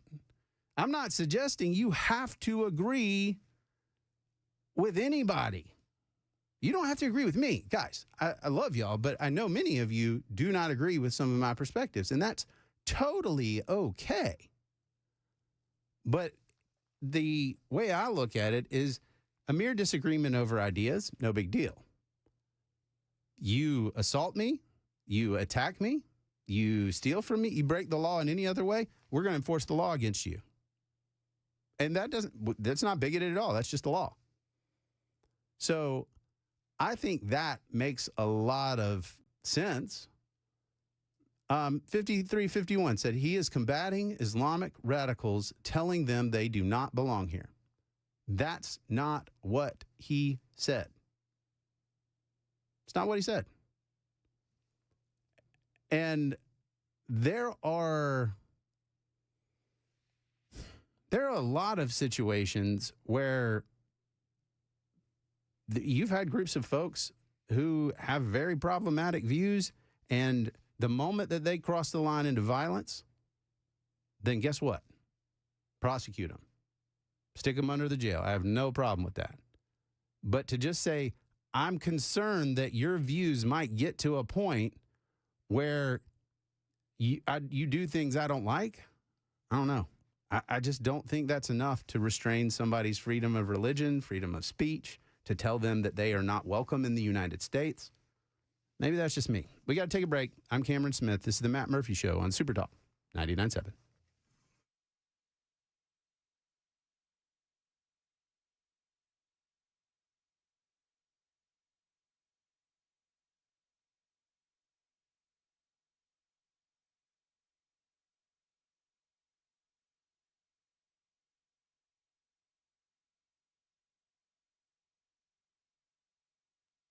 The uncontested leader when it comes to the engagement ring and fine jewelry establishment is here. It's Genesis Diamonds, friends.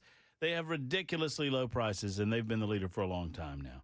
Genesis Diamonds disrupted the old school philosophy and way of doing business. Friends, nobody else even comes close. These days, Genesis Diamonds, they're committed as ever to staying ahead, even with a larger selection of GIA-certified diamonds, a growing collection of exclusive designer rings you can't get anywhere else, expanded warranties, and guarantees extreme transparency. And people love that nobody works on commission at Genesis Diamonds. That's a big deal for a lot of folks, and it should be, because they never try to lead you into a direction where they're going to make more commission. They lead you in a direction where you find the right thing for you within your budget. That's what it's all about. And one more thing. If you're looking for a luxury Rolex watch, Genesis has cornered the market there as well, with a massive selection of pristine, like-new pre-owned Rolex timepieces. So Genesis Diamonds, Green Hills in Cool Springs. Why haven't you gone yet? If you've never been, you've got to go and see the incredible sparkle that is Genesis Diamonds. Online always at genesisdiamonds.com. Amazing store, incredible people. Genesis Diamonds.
Welcome back, guys.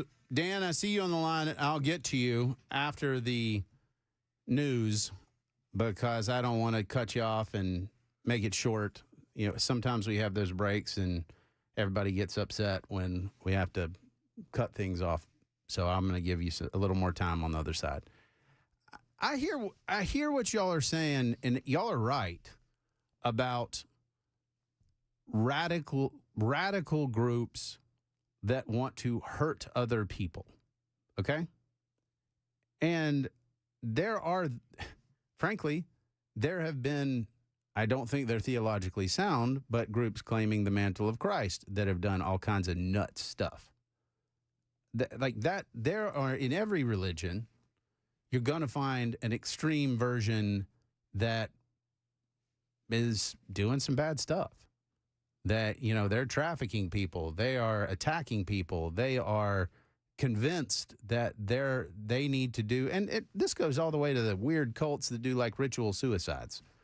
There are a lot of elements that we have to pay attention to, and when they cross the line into criminality, then we deal with it. And I would even say we deal with it because of the supremacy clause. Like a lot of folks, I think, are understandably concerned about Sharia law. I'm not in the United States because the supremacy clause of the Constitution. It's the highest law in the land. So while my faith is a higher order importance to me, so we can have a society, the supreme law of the land is the Constitution. And that means that if anything conflicts there, like restricts your constitutional rights, it's bounced out.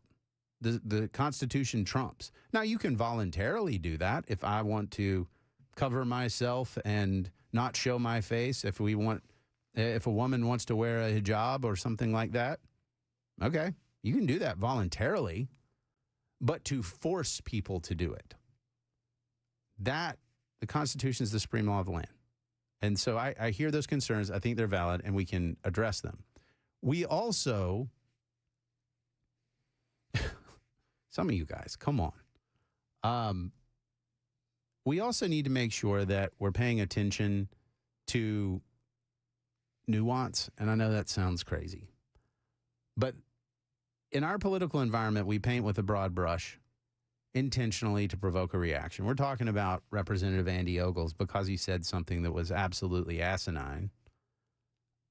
But for a lot of politicians, any news is good news.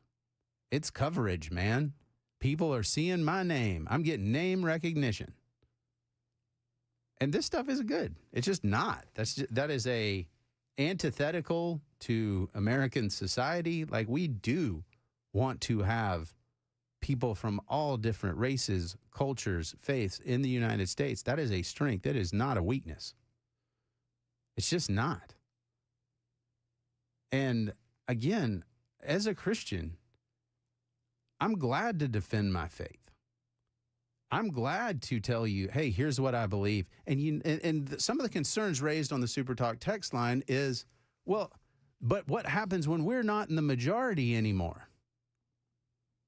Well, folks, if you're not sharing your faith in a way that's attractive, that people are like, you know what, I want to follow Jesus, then you're telling me you need the government to fix it for you because God can't? Huh. Man, I mean, that's like a really limited view of God. Well, anyway, we got to take a break. When we come back, we're going to get to Dan and we'll continue this conversation. I'm Cameron Smith. This is the Matt Murphy Show on Super Talk 99.7.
All right, friends. So Grace Point Healthcare understands, it's springtime, right? Or at least it's about to be springtime. And they understand that you're getting out more and more, as you should. You kind of hole up during the winter and you get out during the spring. And with spring here, seasonal allergies are here too. Have you felt it? I know I have. I feel kind of weird in the mornings because of the seasonal allergies. And I'm suffering, but I'm not suffering for long because I've got an appointment with Grace Point Healthcare. I'm getting over there. And I'm going to get complete testing and treatment so that we can enjoy everything the season has to offer. Secondarily, as the temperature begins to increase, people get out more and more in social engagements. If you want to get rid of some unwanted lines or wrinkles to look your best, Grace Point is offering Botox treatments, the most affordable Botox in the area at Grace Point. Plus, they're a direct pay primary care physician, meaning from newborns to seniors, they can help you feel your best, look your best, and you don't have to worry about anything at Grace Point because they can handle everything when it comes to your medical care. New patients, by the way, if you mention a B12 shot in Matt Murphy show, you get a free B12 injection with your new patient experience. Your first visit, you get that B12 injection through the end of March. Just ask them about that when you walk through the doors at Grace Point. 599-6868 to schedule that appointment. 599-6868. Grace Point Healthcare, located in Franklin. I encourage you to get over there. Modern medicine delivered the old-fashioned way.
Welcome back.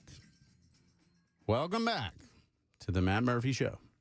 I'm Cameron Smith, and I want to address a couple of Super Talk text line concerns about Islam, American society, Representative Vogel's comments. I think some of y'all have some comments that really should be addressed. TB said, yeah, but Cam, there are pockets of Muslims in neighborhoods in Minneapolis, New York, L.A., Brussels, London, where they're not abiding by the national laws. Local police are afraid to go in these areas. What do you think about that? Is their right after they immigrate to our country? I want to be real clear about this. There is no right to ignore the laws of the state of Tennessee, the United States, and let's be honest. I mean, for the purposes of our argument, like that's what we're talking about. Brussels, London, they have different legal paradigms and how they want to deal with it. I don't want to speak to because I'm not as familiar with how the religious edicts interact with their laws. But I am in the United States, and I do understand the supremacy clause. You must follow the law. And so if folks are doing things that are contrary to law, then they should be arrested and prosecuted for that. And if the police are scared, then the governor needs to call in the National Guard. And I'd be very interested on the specifics there, because there are communities, Dearborn, Michigan is a good example, where they have had some very interesting elected representatives. They have had some very different religious perspectives. And, I mean, because of Henry Ford, ironically, you had a virulent strain of anti-Semitism anchored there. But you know what? Anti-Semitism, as wrong as it is and as much as I reject it, it's a viewpoint. Now, you can't kill people. You cannot harm them. But you can have terrible viewpoints. We protect that in the United States. And that's hard for people to understand. 0163 says, Cameron, you've got it wrong. It's not once they've crossed the line, they should be prosecuted. Once they've crossed the line, it's too late. Sir, you're mixing church and state, and it doesn't work that way. The whole problem with what you're talking about is linked to the infiltration of the Muslim religion into political office. Actually, 0613, you've got it wrong. We don't have the division of pre-crime in the United States. We don't look at your thoughts and decide, well, you had a bad thought, and therefore we'll prosecute you as a matter of law. No, you have to actually commit a crime. There's no, think about it this way. The crime of murder. Yeah, once you've committed the crime, it's too late. Now, there may be other crimes that you committed on the way, but we don't prosecute you for murder before you commit murder. Now, we may prosecute you for attempted murder, but if you don't even try, if you just say, if my wife, who's sitting there so politely and kindly and looking at me so lovingly, is secretly plotting to kill me, but never acts on it, we're not going to charge her with anything. That's not how that works. And it shouldn't ever work that way.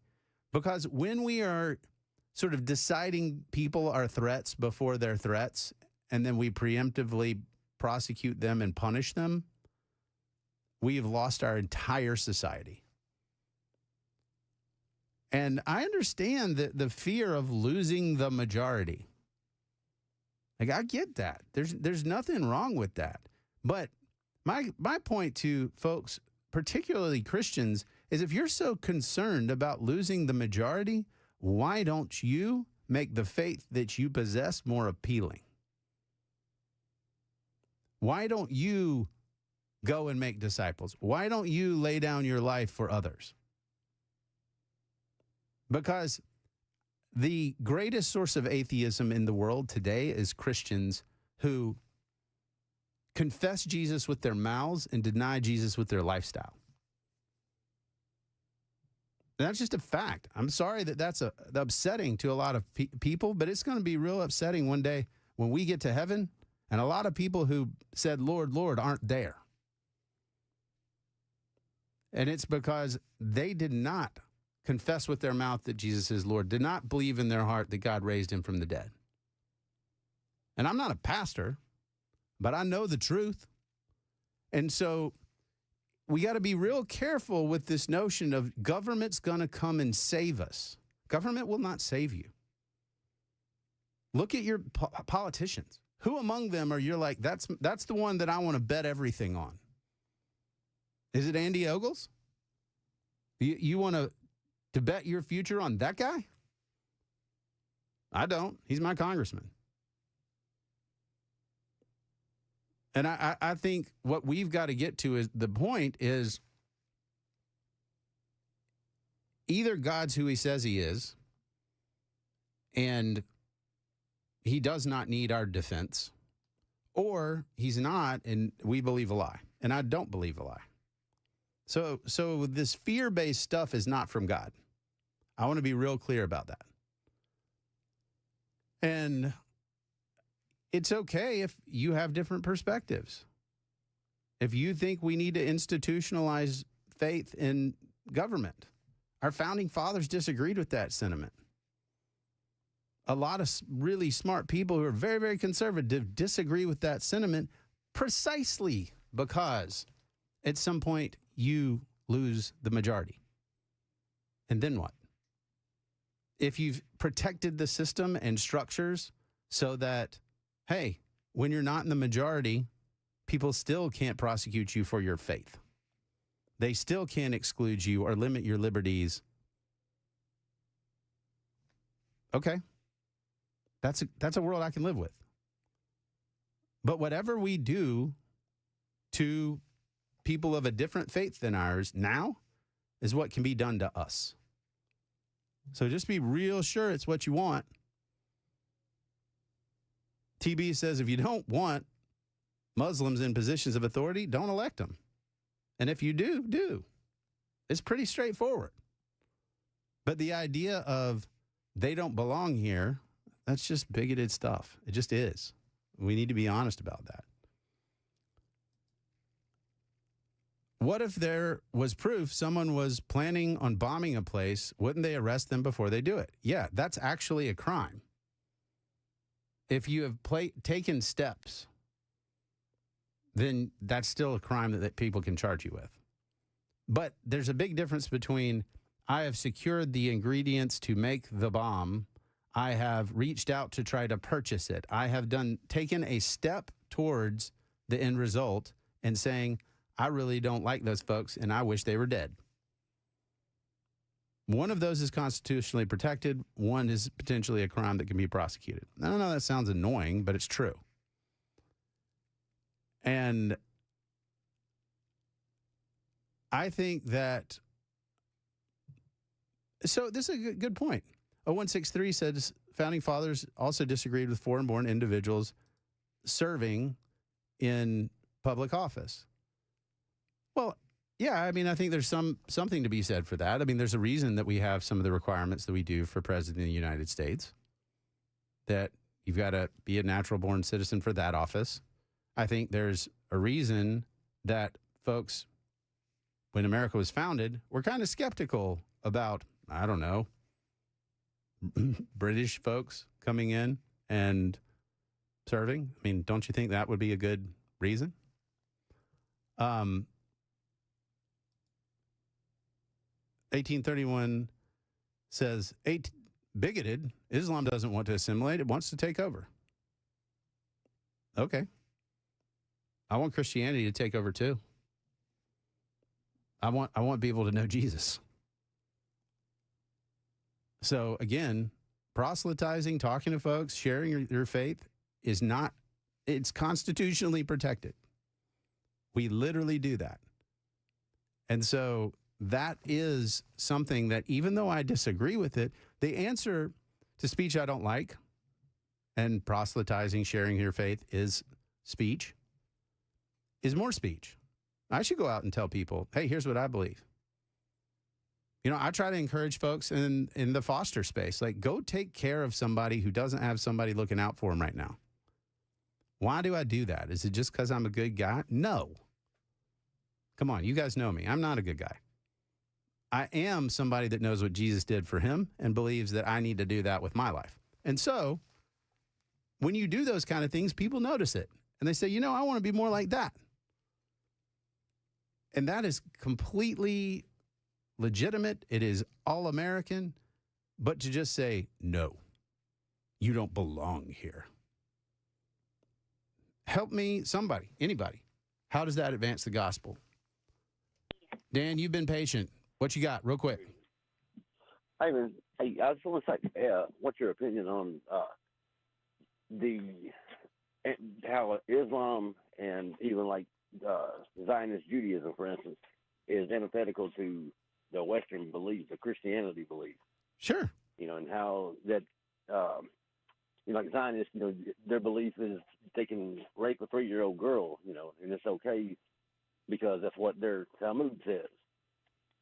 So let me just address that real quick, Dan. That whatever other faiths say is what they say, and when it's inconsistent with what I believe, That's okay. I can believe somebody's wrong and that they still have the right to be here, you know? Right. Yeah, but it's just like how, so many laws are being passed that pretty much is making American society accept it as being normal, normalizing it, being okay with it, things of that nature. Just like you wouldn't let a person like that live in your house with you because it's completely the opposite of what you and your family believe. Can I ask a question, Dan? Do you have a television? I do. Are there things that are objectionable on that television that you allow into your home? There are, but I got control of it. You can change it. You can turn it off or right. So, do you have the ability to ignore people saying things about their faiths that you disagree with? No, I mean, as far as ignoring it and all that, I mean, I get your point on that, and I completely understand that. But it's just like how it's, like I said, how the laws are being pretty much pushed down everybody's throat to accept it. Like, give me an example so I can understand it. Like, what's a law that's been pushed down your throat that you have to accept things you don't believe? Like being called anti-Semite, to accept the Jewish belief, to accept the Islamic belief. It's a peaceful, things like that. Just when truth be known, deeper into their religion. But what's the law, Dan? I just need to understand the law. What is the law that is forcing you to accept it? I can't think of one off the top of my head. I mean, but it's how you're demonized and you look down upon, when you stand against another religion. Well, yeah, but I mean, if you told me what I believe is a lie, do you think I'm going to respond positively to that? Well, I understand that. It's like I'm saying. It's like, to me, it's like, what point is it a religion considered a cult type ideology more than an actual religion? Sure, you can. Let's just say we can consider it a cult. What is consider any religion a cult? Then what? Do we not allow cults? Well, I mean, to what point? That's what I'm saying. It's like, to what point should it be acceptable? Until they commit a crime. And there's been multiple crimes, but it's like it's still. Then we should prosecute them for the crimes. I think that's what we should do. And I totally agree with that. Okay. Well, I appreciate the call, Dan. Thank you. Thanks, man. All right. Yeah. So Dan and I are on the same page. We got to take a break. I'm Cameron Smith. This is the Matt Murphy Show on Super Talk 99.7.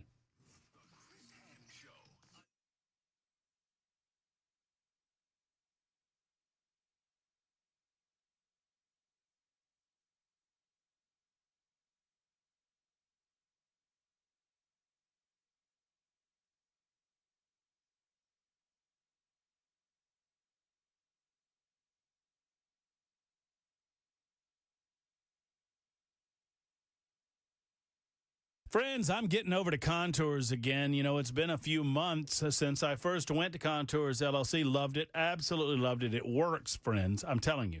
All you need to do is make the call, and for $99, they're going to give you that belly buster special. That gets you in the door. You begin to understand the process that they utilize, the red light technology, which is the perfect solution to get rid of stubborn fat that keeps you from looking your best.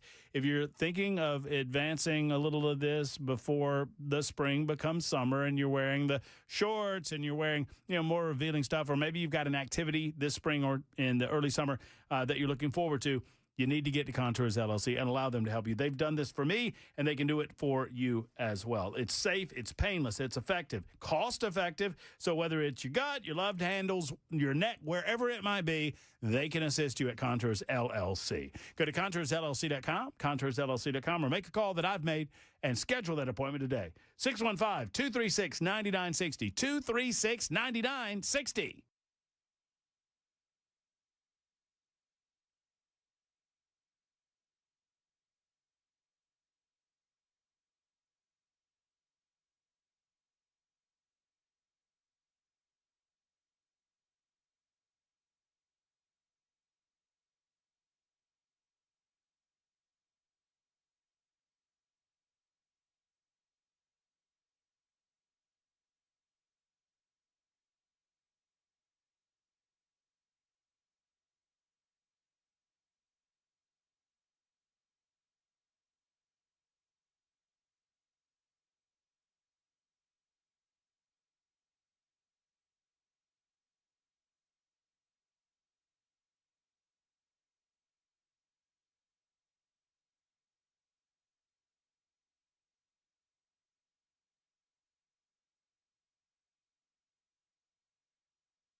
Well, it's been fun, folks. It's been fast, much like me driving to get here. All I want to remind you guys of is make sure you know what you believe. And then be consistent with that. And don't be afraid. Don't give up. Don't let fear make you surrender to the political class, because when we do that, we lose our America. One moment at a time. The Matt Murphy Show is over. I'm Cameron Smith. Enjoy your evening.